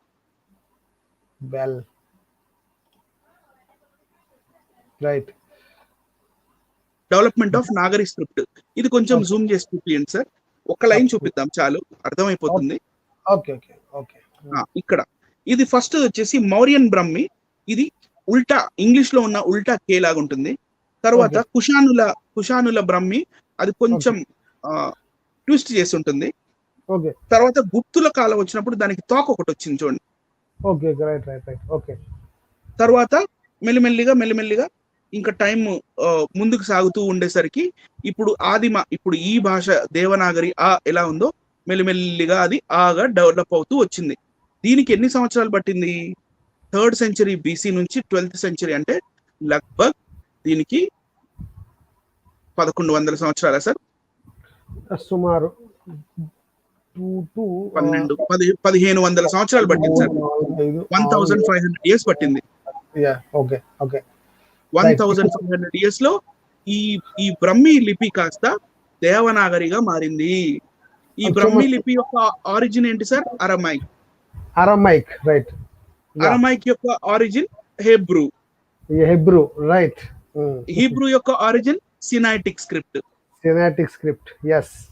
మరలా మన బైబిల్ దగ్గరికి వచ్చాం. ఎంత వెనక్కి వెళ్ళినా అదంతా మళ్ళీ బైబిల్ దగ్గరికే వచ్చేస్తుంది. సరే, ఇంకా ముందుకెళ్దాం. దేవుడు చేయరాని దగ్గరికి వస్తుంది, అది పాయింట్. సో ఇంకా ముందుకెళ్దాము. నెక్స్ట్ స్లైడ్ లో ఇది ఇక్కడ నేను టైం లైన్ పెట్టాను సార్. టైం లైన్ చూపిస్తున్నాను. అదే Brahmi rediscovery of lost script అనే దాంట్లో నుంచే ఇది టైం లైన్ అన్నమాట. ఈ timeline Indus valley civilization అప్పుడు 2500 BC నుంచి 1500 BC దాకా ఈ ఇండస్ వ్యాలీ సివిలైజేషన్ యొక్క లిపి కంప్లీట్లీ డిఫరెంట్ ఉంటుంది. అది సాంబశివరావు అన్నగారు చాలా సార్లు మనకి చూపించారు. అది చేపలు లాగా, లేకపోతే ఒక ఎద్దు ముఖం లాగా, లేకపోతే 4 గీతలు, అది ఆ స్క్రిప్ట్ కంప్లీట్లీ డిఫరెంట్ ఉంటుంది. దాని తర్వాత అక్కడంతా ఖాళీ పీరియడ్. అది దాన్నే మన వాళ్ళు వేదిక్ పీరియడ్ అని కూడా అంటారు. అక్కడ ఎలాంటి లిపి లేదు, అక్కడ ఖాళీ పీరియడ్. 1500 BC నుంచి 400 BC దాకా మనకి బుద్ధుడు పుట్టిన కాలం, ఆ కాలం దాకా ఎలాంటి మనకి లిపి లేదు ఇక్కడ ఇండియాలో. సడన్ గా 400 BC లో ఒక స్క్రిప్ట్ వచ్చింది. దాని పేరే బ్రహ్మీ స్క్రిప్ట్. ఆ స్క్రిప్ట్, ఆ లిపి యొక్క మూల స్క్రిప్ట్ అరమైక్ స్క్రిప్ట్. దాన్ని మళ్ళీ ఇక్కడ అశోకుడి కాలం ఒక చిన్నగా మళ్ళీ పైన వేరేగా కూడా చూపించారు వాళ్ళు, అశోకుడిది. Right sir. అదే మెల్లిమెల్లిగా అది నాగరి స్క్రిప్ట్ గా మారిపోయింది. గుప్తా పీరియడ్ అప్పుడు గుప్తా బ్రహ్మి అన్నారు, అదే మెల్లిమెల్లిగా నాగరిగా మారింది. మరి ఇప్పుడు మనం వాడుతున్న తెలుగు భాష ఎక్కడి నుంచి వచ్చింది అనేది ఇప్పుడు నా క్వశ్చన్. మనం ఇప్పుడు వాడుతున్న తెలుగు భాష అంటే నేను నోటితో మాట్లాడే భాష గురించి మాట్లాడట్లేదు, రిటర్న్ రాస్తున్న బుక్. లిపి గురించి మాట్లాడుతున్నాను. అక్షరమాల, right, okay. Where did the Telugu script, అక్షరమాల ఎక్కడి నుంచి వచ్చింది? ఓకే, ఈ తెలుగు అక్షరమాల కూడా బ్రహ్మి నుంచే వచ్చింది. Right right right, okay. ఎలా వచ్చిందంటే ఇక్కడ Okay. మీరు కొంచెం జూమ్ చేసి చూపించండి సార్. ఒక్క నిమిషం, ఓకే, చూడండి. రోమన్ ట్రాన్స్లేషన్ పైన జస్ట్ లెఫ్ట్ సైడ్ చాలు. ఒక ఆ Okay. అక్షరం చూపిద్దాము, ఓకే, ఇంకా కా మాత్రం చూపిద్దాము. ఇది Okay. మౌర్యుల కాలం అప్పుడు 3rd century BC లో ఉన్న కే ఆకారంలో ఉన్న బ్రహ్మి లిపిలోని తర్వాత మళ్ళీ మెల్లిమెల్లిగా బట్టిప్రోలు స్క్రిప్ట్ తర్వాత శాతవాహనులు కింద కొంచెం తోక పెంచారు. ఆ తోక Okay. పెంచిన దీనికి ఇక్ష్వాకు కాలంలో వాళ్ళు ఆ తోకని కొంచెం ముడిచారు. ఆ తోక కొంచెం మొరవబడింది. కొంచెం ట్విస్ట్ అయింది. గుప్తా వాళ్ళు ఏం చేశారంటే, గుప్తా వాళ్ళు దాన్ని ఇంకొంచెం ఎక్స్టెన్షన్ చేసి ఆ గుప్తా వాళ్ళు ట్విస్ట్ చేసిన అది హిందీ అక్షరంగా అది మళ్ళీ వేరుగా ఎవల్యూషన్ అవుతూ వచ్చింది. మళ్ళీ రండి సార్. అక్కడ మీకు ఇందాక బ్లూ అయింది కదా. ఇప్పుడు శాతవాహన కాలంలో దాన్ని ఒక చిన్న తోక పెట్టారు ఆ కేకే. తర్వాత Okay. మళ్ళీ ఇక్ష్వాకు కాలంలో ఆ తోకని ముడిచారు. తర్వాత Okay. మళ్ళీ సాలంకాయనలో వాళ్ళ కాలంలో దాన్ని ఇంకొంచెం ముడిచారు. Telugu Kannada script 7th century ADకి వచ్చేసరికి ఆ కే ఆకారంలో ఉన్న చూడండి మొత్తం ఆ తోకని పైకి తెచ్చి ఈ రోజు మనం వాడుతున్న కి దగ్గరగా అయిపోయింది అది. రైట్ అండి, రైట్ రైట్. ఒక చూడండి, బాగా గమనించాలి కిందకి. రైట్. సో ఇప్పుడు మనం వాడుతున్న తెలుగు భాష ఒక కొలిక్కి రావడానికి మెయిన్ కారణం నన్నయ్య భట్టారక గారు. నన్నయ్య గారు, ఓకే. 11వ శతాబ్దంలో రాజరాజ నరేంద్రుడు అంటే చోళ చక్రవర్తి అయిన రాజరాజ నరేంద్రుడి దగ్గర నన్నయ్య భట్టారక గారు పనిచేసే ఆ కాలంలో ఆయన మహాభారతాన్ని కొద్ది భాగం తెలుగులో ఆయన ఛందోబద్ధంగా ఛందస్సు ప్రకారంగా తర్జుమా చేశారు ఆయన. అప్పుడు ఆయన హ్యాండ్ రైటింగ్ పుణ్యమా అంటూ ఆయన తెలుగుని ఒక కొలిక్కి తీసుకొచ్చారనమాట ఆయన హ్యాండ్ రైటింగ్ వల్ల. అంటే అప్పట్లో ప్రింటింగ్ ప్రెసెస్ లేవు కాబట్టి ఆ కాలంలో కవులు ఎలాగైతే తిప్పేవాళ్ళు అక్షరాల్ని, ఆ కాలంలో ఉన్న శిల్పులు ఎలాగైతే అక్షరాల్ని తిప్పేవాళ్ళు అది దాన్నే ఫాలో అవుతూ వచ్చేవాళ్ళు. మెల్లిమెల్లిగా కొత్త కవులు వచ్చినప్పుడు, లేకపోతే కొత్త రైటర్స్ వచ్చినప్పుడు, కొత్త శిల్పకారులు వచ్చినప్పుడు దాంట్లో చేంజెస్ వస్తూ వచ్చాయి ఈ అక్షరమాల. సో శ్రీకృష్ణ దేవరాయల కాలంలో అల్లసాని పెద్దన ఆయన కాలానికి అది ఒక పరిపక్వతకు వచ్చేసింది సార్. Right sir. నెక్స్ట్ ఇది టాటా డాటానా ఇవన్నీ మీరు కావాలంటే స్క్రీన్ షాట్స్ తీసుకోండి. తర్వాత యూ కెన్ సీ, గూగుల్ చేసినా మీకు ఇవన్నీ వచ్చేస్తాయి. ఇప్పుడు ఒక సార్ చెప్పండి సార్. అంటే ఈ ప్రింటింగ్ ఇంత క్లియర్ గా వచ్చేసిందంటే ప్రింటింగ్ ప్రెస్ లేకపోతే, ప్రింటింగ్ ప్రెస్ అనేది ఒకటి లేకపోతే మళ్ళీ కూడా ఇది పరిపక్వం చెంది డెవలప్ అయ్యేదా? ఇంకా చాలా చేంజెస్ వచ్చేసాయి సార్. ప్రింటింగ్ ప్రెస్ ఉంది కాబట్టి అది స్టాండర్డైజ్ అయిపోయింది ఆ లిపి. ఓకే. అది కూడా క్రైస్తవ మిషనరీల వల్లే జరిగింది. అది కూడా ఆ పాయింట్ కూడా అది కూడా ముందు చూపిస్తాను సార్. ఓకే, కంటిన్యూ చేద్దాం. ఇప్పుడు నెక్స్ట్ స్లైడ్ లో మనకి శాతవాహనుల కాలంలో ఉన్న తెలుగు భాష చూపిస్తాను. శాతవాహనుల కాలంలో అంటే 238వ BC అంటే గౌతమిపుత్ర శాతకర్ణి యవనులు సకులతోటి ఫైటింగ్ చేశాడు కదా సార్. ఆ గౌతమిపుత్ర శాతకర్ణి సమయంలో అక్కడ గుహలు ఉంటాయి వాళ్ళకి, నాసిక గుహలు అంటారు. ఆ గుహల్లో శాసనాలు ఇదిగో ఇలా రాసి ఉన్నాయి సార్. దీన్ని మనం చదవలేం, ఇది తెలుగే మనం చదవలేం. అవును. ఎందుకంటే ఇది బ్రహ్మి నుంచి ఇప్పుడు ఇక్కడ దీన్ని డీకోడ్ చేశారు. తెలుగులో కింద ఉంది సిద్ధం అని స్వస్తిక్ పెట్టి, సిద్ధం అంట రాజజ్ఞ క్షహరతస్య క్షత్రపస్య. మన అంటే ఆ భాష కూడా మనకు రాదు, మనం మాట్లాడలేం. Okay. Okay. Right sir. Next దాంట్లోకి వెళ్తే ఇక్ష్వాకుల కాలంలో ఉన్న తెలుగు ఇది. ఈ ఓకే. తెలుగుకి నేను ఇందాక మూడవ చూపించినట్టు శతాబ్దము. ఓకే. ఆ! ఇది ఇది ఆ! ఇది 3వ శతాబ్దం క్రీస్తు శకం. అంటే ఆఫ్టర్ ఓకే. 500 ఇయర్స్. ఓకే. ఇది ఆఫ్టర్ 500 ఇయర్స్ ఏం జరిగిందంటే, ఇక్కడ ఇది అనే అక్షరం ఏదైతే ఉందో దానికి తోక పెట్టారన్నాను చూడండి. తోకలొచ్చాయి ఫుల్‌గా. రైట్. ఇలా మెల్లమెల్లిగా తోకలొచ్చినాయి వాటికి. ఓకే. ఇది కూడా మనం చదవలేం. ఇక్కడ ఏం రాశారంటే కింద డీకోడ్ చేసిన భాష ఉంది చూడండి. హ్మ్. కొంచెం కొంచెం జూమ్ చేయండి ప్రేక్షకుల కోసం వాళ్ళు కూడా చూస్తారు సార్. ఇక్కడ ఏం రాశారంటే సిద్ధం మహారాజస అసమేధ యాజిస అనేక కిరణకోటి గోసహత సహస హలసత మనకు అర్థం కాదు. We don't know what is this. కానీ అది తెలుగే. ఓకే. ఓకే. రైట్. ఓకే. ఇది తెలుగే. ఆ స్క్రిప్ట్ కూడా తెలుగునే. సో నెక్స్ట్ స్లైడ్కి వెళ్తే ఇది సాలంకాయన కాలం క్రీస్తు శకం 4వ శతాబ్దానికి చెందిన తెలుగు ఇది.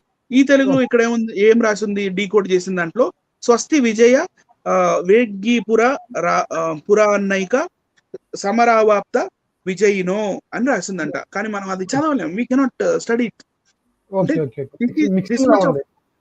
ఇప్పుడు మనం చదువుతున్న తెలుగు ఈ ఇలా అవ్వడానికి ఎన్నో చేంజెస్ అయినాయి అన్నమాట. So that is what. ఇది విష్ణు కుండినుల తెలుగు సార్. విష్ణు కుండినులు ఎవరు అంటే నెక్స్ట్ దాంట్లో సార్. ఎస్, ఇది విష్ణు కుండినుల తెలుగు. విష్ణు కుండినులు ఎవరు అంటే మనకి ఉండవల్లి కేవ్స్ ఉంటాయి విజయవాడ పక్కన మంగళగిరి అటు వెళ్ళే దారిలో ఒక సైడ్ వేసి వెళ్తే అమరావతి వెళ్ళే దారిలో కూడా మనకు కనపడుతుంది. ఇది ఉండవల్లి కేవ్స్ కట్టించింది విష్ణు కుండినులే. అక్కడ పెద్ద అక్కడ గోడ మీద అంటే మా చిన్న ఒక కొండలాగా ఉంటుంది. దాని మీద చాలా స్క్రిప్ట్ రాసి ఉంటుంది. సేమ్ స్క్రిప్ట్ ఇదే అక్కడ రాసింది. నేను ఉండవల్లి కేవ్స్ వెళ్ళినప్పుడు ఒకసారి చాలా ట్రై చేశాను కానీ ఒక్క అక్షరం కూడా చదవలేకపోయాను. సార్ ఇది విష్ణు కుండినుల కాలం తెలుగు. అది adapted from Brahmi script. Right sir. Okay. ఇది ఇదే టైంలో క్రీస్తు శకం 640లో నెక్స్ట్ దాంట్లో మనకి ఇది అదే బ్రహ్మి లిపి మెల్లిమెల్లిగా తమిళ భాషగా ఎలా మారుతుంది, తమిళ లిపిగా ఎలా మారుతుందో జస్ట్ అలా మీకు ఐడియా కోసం చూపించాను అంతే. నెక్స్ట్ దాంట్లో ఇది పూర్వ చాళుక్యుల కాలంలో 10th సెంచరీకి 10వ అంటే ఈ రోజుకి 1000 సంవత్సరాల క్రితం నాటి తెలుగు ఇది. ఇది కూడా చదవలేం మనం. ఇది కూడా చదవలేం. రైట్. ఓకే. ఇది కూడా చదవలేం. ఇప్పుడు ఇక్కడ ఒక ట్విస్ట్ వచ్చింది. ఇది వచ్చేసి నన్నయ్య ఇక్కడ ఇందులోనే ఇది నన్నయ్య కాలపు తెలుగు. ఇప్పుడు నన్నయ్య గారు మహాభారతం తెలుగులో తర్జుమా చేశారు కదా, ఆయన గారు ఇదిగో ఈ లిపిలో తర్జుమా చేశారు సార్. ఓకే. రాజరాజ నరేంద్రుని శాసనం ఆ కాలంలో 11వ శతాబ్దం. ఇక్కడ ఏమని రాసిందంటే కింద డీకోడ్ చేసిన దాంట్లో శ్రీదమ్న పురుషోత్తమస్య మహతో నారాయణస్య ప్రభోన్న. సో మనం పెద్దగా ఏం అంటే టిక్కులు వచ్చినాయి మెల్లిమెల్లిగా. దీని మీద మనం టిక్ పెడతాం కదా గీతలు. తెలుగు భాషకి టిక్కులు నన్నయ్య తెచ్చింది. టిక్కులు పైన అదే కదండి. ఈ ప్రాంతంలో చూడండి, ప్రేక్షకులు గమనించండి. ఇలా టిక్కులు ఇక్కడ ఈ ప్రాంతంలో టిక్స్ ఉన్నాయి కదా. ఇంతకు ముందు టిక్కులు ఈ నన్నయ్య గారి హ్యాండ్ రైటింగ్ ప్రభావం వల్ల మనకి టిక్కులు వచ్చినాయి. మనం ఈ రోజు కూడా టిక్కులు పెడుతున్నాము. బట్ ఒక చేంజ్ తీసుకొచ్చి ఒక కొలిక్కి తెస్తున్న దాంట్లో నన్నయ్య గారిది పెద్ద హ్యాండ్ ఉంది. రైట్. సో ఈ నన్నయ్య గారి స్టైలే కన్నడకి తెలుగుకి డిఫరెన్స్ మనకు అర్థం అవుతుంది నన్నయ్య గారి వల్లే. ఇది తిక్కన కాలపు అంటే నన్నయ్య గారి తర్వాత 200 సంవత్సరాల తర్వాత తిక్కన సోమయాజి అంటారు కదా సార్. అవును. ఇది తిక్కన సోమయాజి గారి తెలుగు.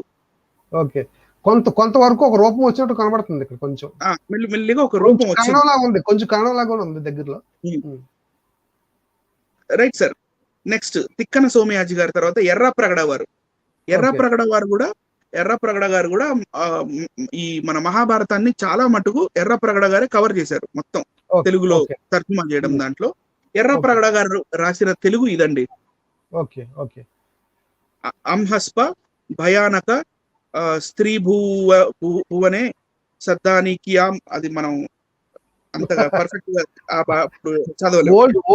ఓల్డ్ తెలుగు అన్నమాట. అంటే 1346 క్రీస్తు శకము. ఓకే. ఉమ్. తర్వాత శ్రీనాథ కవి ఓకే. పెదకోమటి వేమారెడ్డి గారి శాసన కాలంలో ఈ ఓకే. ఈ శ్రీనాథ కవి రాసిన తెలుగు ఇలా ఉంటుంది. ఓకే. రైట్. కానీ తెలుగుని ఒక స్టాండర్డైజ్ గా చేయడానికి గల కారణం మన అల్లసాని పెద్దన గారని ఇందాక చెప్పాను కదా. పెద్దన్న గారు. రైట్. కృష్ణదేవరాయల శాసనము. ఓకే. ఇది చదవటానికి ట్రై చేయండి సార్. శుభమస్తు. అర్థమైపోయింది. అయిపోయింది. ఇక్కడ చాలు, అదొక్కటి చాలు. రైట్. శుభమస్తు స్టార్ట్ చేశారండి. సో క్లియర్ గా ఇక్కడ పైన ఎంత క్లియర్ గా అంటే ఒక క్లారిటీ, అంటే ఇప్పుడు ఈ కాలానికి కొంచెం క్లారిటీ వచ్చింది. రైట్. ఇది నెక్స్ట్ దాంట్లో ఇది మన తెలుగు భాష, మన మన మాతృభాష అయిన తెలుగు, దీన్ని మొట్టమొదటిసారి ఫస్ట్ ప్రింట్ చేయబడ్డ బుక్ ఇది. ఈ రికార్డ్ చాలా హైలైట్ అండి. తెలుగు ప్రేక్షకులందరూ చూడాలి. తెలుగు ప్రేక్షకులందరూ మన భాష యొక్క ఫస్ట్ ప్రింటింగ్ చూడాలి. ఈ ప్రింటింగ్ కూడా చెప్పండి. దీన్ని కొంచెం జూమ్ చేసి కింద చూపించండి సార్. ఒక్క నిమిషం. ఇక్కడ క్రీస్తు శకం 1747 సంవత్సరం సెరాంపూర్ కళాశాల గ్రంథాలయమున నుండిన రెవరెండ్ బెంజమిన్ స్కాలియన్ పర్షియా దేశమున మాగ్డి జర్గను చేరిన హాలీ పట్టణమున తెలుగు భాషలో ముద్రించిన మారుజ్ఞాన వచనాల ముఖపత్రము. అంటే రెవరెండ్. సో ఆయన గారు ఈ టెక్స్ట్ ని మొత్తం రష్యా దేశానికి తీసుకెళ్లి ప్రింటింగ్ చేపించి తెచ్చాడు sir, first book. Very good అండి. Very nice information. ఈలాంటి సార్ క్రైస్తవుల్ని తిడతారు. అంటే తెలుగు భాషకి ఒక ప్రాణం పోసారు. తెలుగు భాషకి ప్రాణం పోసింది క్రైస్తవులు అని ప్రేక్షకులారా దయచేసి మనం చూపిస్తాం. అందాక మళ్ళీ మూల భాష బ్రహ్మి లిపి. ప్రేక్షకులారా గమనించండి, తెలుగు భాషకి ప్రాణం పోసారు క్రైస్తవులు. గమనించండి. మనకు తెలుగు అంటే చాలా ఇష్టం, ఎందుకంటే మన మాతృభాష అది. ఓకేనా. దానికి కూడా ప్రాణం పోసింది క్రైస్తవులే. అసలు క్రైస్తవులు చేయలేదంటే ఏం లేదండి. భారతదేశానికి ఎన్ని సేవలు చేశారంటే తెలుసుకుంటారు. ఎప్పటికైనా ప్రపంచం తెలుసుకుంటది. క్రైస్తవులు ఒక సేవ కాదండి, అన్ని సేవలు చేశారు. అందులో భాషకు సంబంధించిన సేవ కూడా, ప్రింటింగ్ కూడా మొట్టసారిగా ప్రింటింగ్ కూడా చేయించింది కూడా క్రైస్తవులని గమనించండి. Okay, next.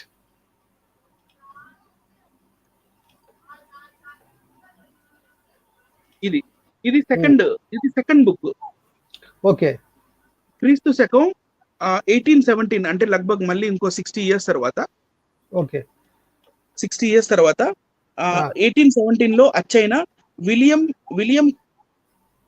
క్రౌన్ నాకు ఇక్కడ William crown grammar of the gents language లను గ్రంథము నుండి ఇది తీయబడింది అనమాట. ఈయన గారు ప్రింట్ చేపించారు అక్కడ పాశ్చాత్య దేశానికి తీసుకెళ్లి, మరి అక్కడ తెలుగు భాషలో ఉన్న బుక్ ప్రింట్ అవ్వాలి, ప్రజలకు తెలియాలని చెప్పి ఆయన ప్రింట్ చేసి తీసుకొచ్చింది. ఇక్కడ అంటే ఈ భాష కూడా పాతదే, మనం చదవలేం. ఒక రోజున ఆ దేశపు రాజ్య భార్య స్నానం చెయ్యబోయేటప్పుడు తన నగలు యావత్తు అక్కడ ఉంచిన సమయంలో అందులో ఒక బంగారపు ముక్కు సంథింగ్ అట్లా. రైట్ అండి. శుక్ల యజుర్వేద సంహిత ఇక్కడికి వచ్చాం సార్ ఇప్పుడు ప్రస్తుతానికి. అంటే ఇప్పుడు మన ఆంధ్ర వాళ్ళకి అండి, ఇదిగో ఈ దాశరథి రంగాచార్య గారు వచ్చి రావడం వల్లే మనకి వేదాలైనా కనీసం కొంతమంది అయినా చదవగలుగుతున్నారండి. మరి ఈయన స్టేట్మెంట్ చూడండి. రైట్. దాశరథి రంగాచార్యులు వారు తన ఇన్స్ట్రక్షన్ లో ఏం చెప్తున్నారంటే, భాష ముందు ప్రభవిస్తుంది, అంటే భాష ఫస్ట్ ఇవాల్వ్ అవుతుంది, లిపి తర్వాత అవతరిస్తుంది. అది కరెక్టే. ఫస్ట్ నోటి మాటల్లో నుంచి మాట వస్తుంది, తర్వాత లిపి వస్తుంది. వ్యాకరణం తదనంతరం ఆవిర్భవిస్తుంది, అంటే గ్రామర్, అంటే సందులు, సమాసాలు, విభక్తులు, తర్వాత మళ్ళీ ఛందస్సు, ఇవన్నీ వ్యాకరణం వస్తాయి కదా, తర్వాత ఆవిర్భవిస్తుంది. లెక్కలేనన్ని భాషలకు నేటికి లిపి లేదు.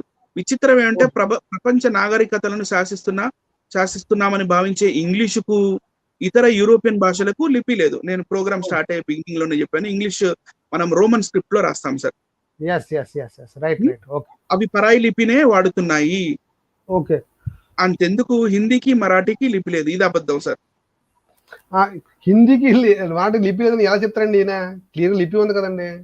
హిందీకి లిపి ఉంది. అది ఎగ్జాక్ట్ అది దేవనాగరి లిపియే. ఒకవేళ శారదా లిపి అని అనుకున్నా కూడా శారదా లిపి 8th సెంచరీ ఏడీ లో వచ్చింది సార్.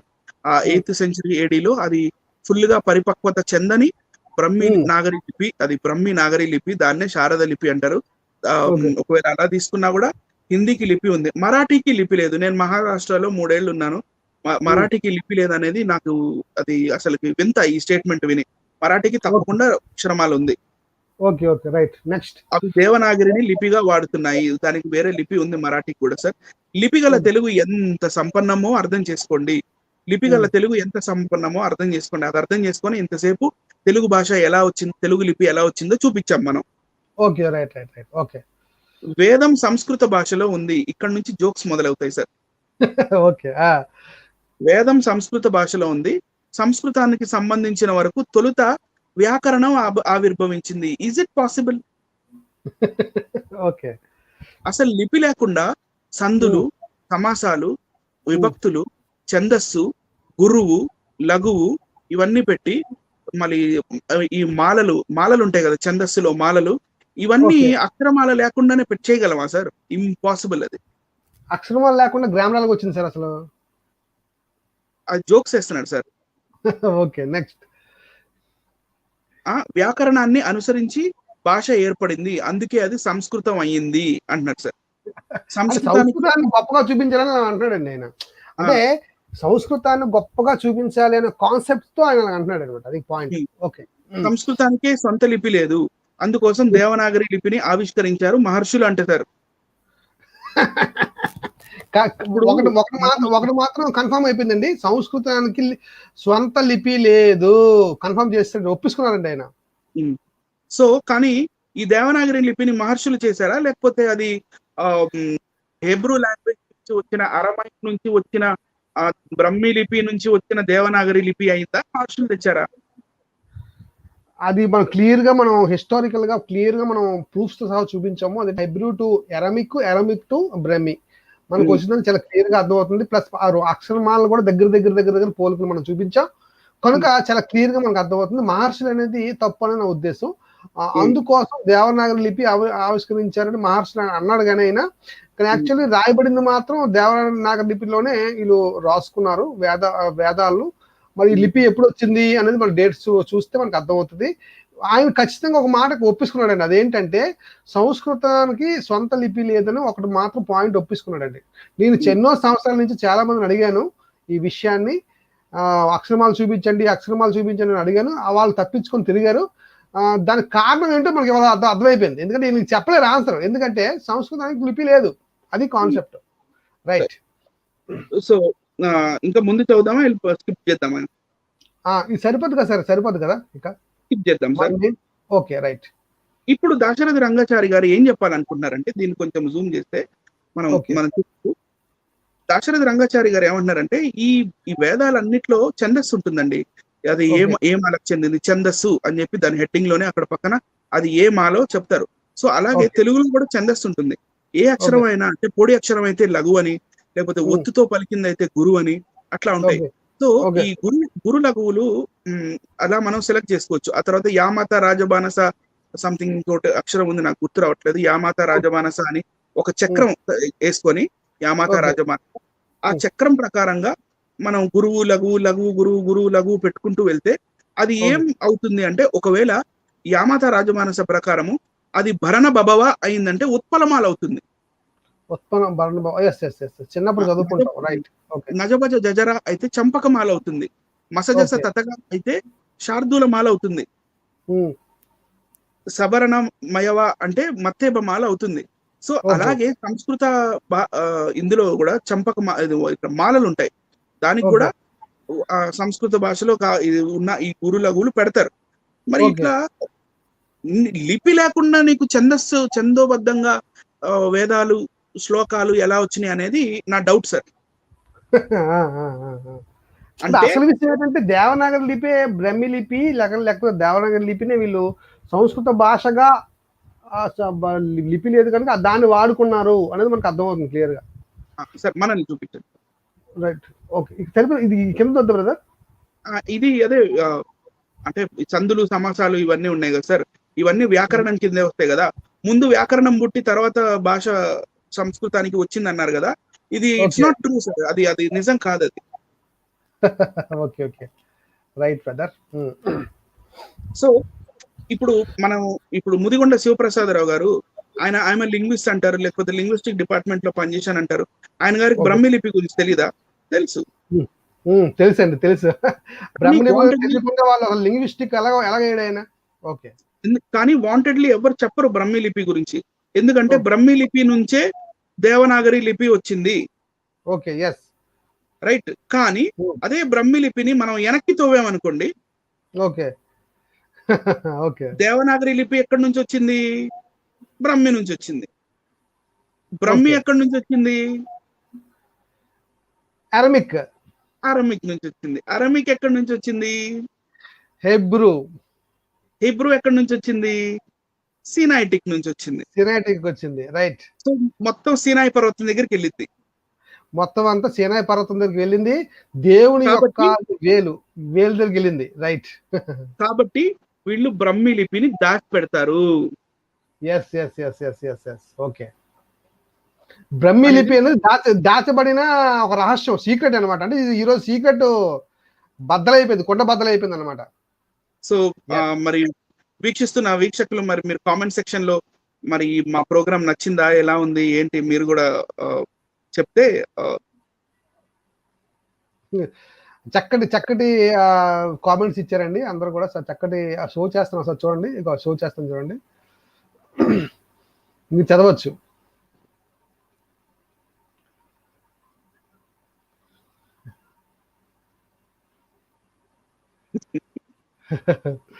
అంటే ప్రేక్షకులకి అర్థమైంది. అందరూ కూడా అర్థం చేసుకుంటారండి, చాలా క్లియర్ గా ఉంది. Your presentation is so clear. అందరికీ అర్థమవుతుంది ఒక పాయింట్ ఏంటంటే, దేవుడైన యెహోవా ప్రపంచానికి రాయుడు నేర్పించాడు. అది కూడా రాతి పలకల మీద. అవి కూడా ఆజ్ఞలు ఇచ్చాడు. 10 ఆజ్ఞలు ఇచ్చాడు ఈ ప్రపంచానికి. డాక్యుమెంటేషన్ చేశాడు. అది నిజమైన హిస్టరీ అయింది. అప్పుడు ఎప్పుడైతే డాక్యుమెంటేషన్ జరుగుతుందో అప్పుడే అది హిస్టరీగా నిలబడుతుంది. కనుక భాషకి హిస్టరీ ఉందంటే అది బైబిలే చెప్పాలి. మరి ఒక మనిషి నుంచే ప్రపంచంలో అందరు మనుషులు వచ్చారు, చెదిరిపోయారు. ఫస్ట్ మన అందరిది ఒకటే భాష, కానీ వేరే భాషలుగా చెదిరిపోయామని చాలా క్లియర్గా ప్రూవ్ అయిపోయింది ఈరోజు. గమనించాలి ప్రేక్షకులారా, దీన్ని గుర్తించండి. ఈ వీడియోని అనేకులకు షేర్ చేయండి. నేను మరలా ఎవరెవరైతే ఇది కాదంటారో వాళ్ళందరికీ నేను ఛాలెంజ్ చేస్తున్నాను. ఈ ప్రోగ్రామ్ మీద మీ కామెంట్స్ రూపంలో కానీ లేకపోతే మీ వీడియో రూపంలో కూడా మాకు తెలియజేయండి. ఒకటే నా ప్రశ్న, సంస్కృతానికి భాష లిపి ఉందా, అక్షరమాల ఉందా? ఒకళ్ళు ఉంటే చూపించండి. చూపించకుండా సనాతన ధర్మం అని మాత్రం అసలు మీరు అనొద్దు. అంటానికి మీకు అర్హత లేదు. మీ భాషకి లిపియే లేదు. మీ దేవుడి యొక్క భాష, సంస్కృత భాష చాలా సనాతనమైనది అన్నప్పుడు ఆ భాషకు అసలు లిపియే లేదు. లేనప్పుడు మీరు ఎలాగ సనాతనం అయిపోద్ది లిపి.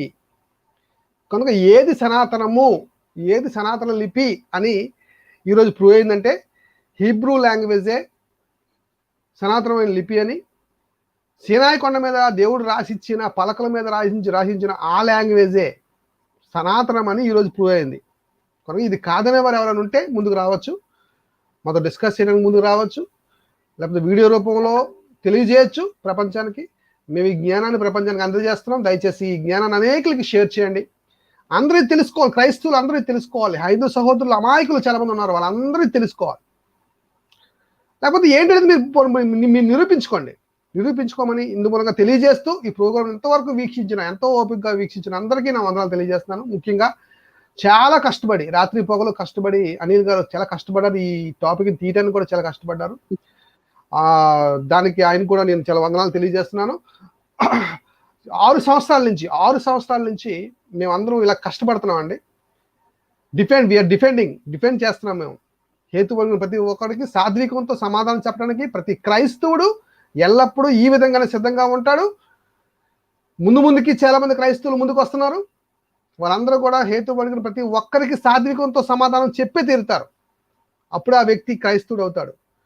ఎంతవరకు ఈ ప్రోగ్రాం వీక్షించినందుకు అందరికీ ప్రభు పేట వందనాలు తెలియజేస్తున్నాను. అలాగే అనిల్ గారు కూడా వందనాలు తెలియజేస్తున్నాను. ఎవరైతే కామెంట్స్ రూపంలో విషయాలని తెలియజేస్తున్నారో, కామెంట్స్ చేస్తున్నారో వాళ్ళందరికీ మీకు థ్యాంక్స్ చెప్తున్నాను వాచ్ చేసినందుకు. దయచేసి ఈ ఛానల్ని మీరు సబ్స్క్రైబ్ చేయండి. అనేకులకి ఈ ఛానల్ కోసం చెప్పండి. ఇంకా అనేకమైన విషయాల్ని పూర్తి స్థాయిలో డెప్త్లో తీసుకెళ్ళి మీకు అందజేస్తాం. మీరు సబ్స్క్రైబ్ చేసి మీరు ఎప్పుడైతే మీరు కామెంట్స్ పెట్టారో వెంటనే ఇమీడియట్గా మేము తెలియజేయడం రెడీగా ఉంటాము. So please share and subscribe. Thank you very much. అందరికీ వందనాలు.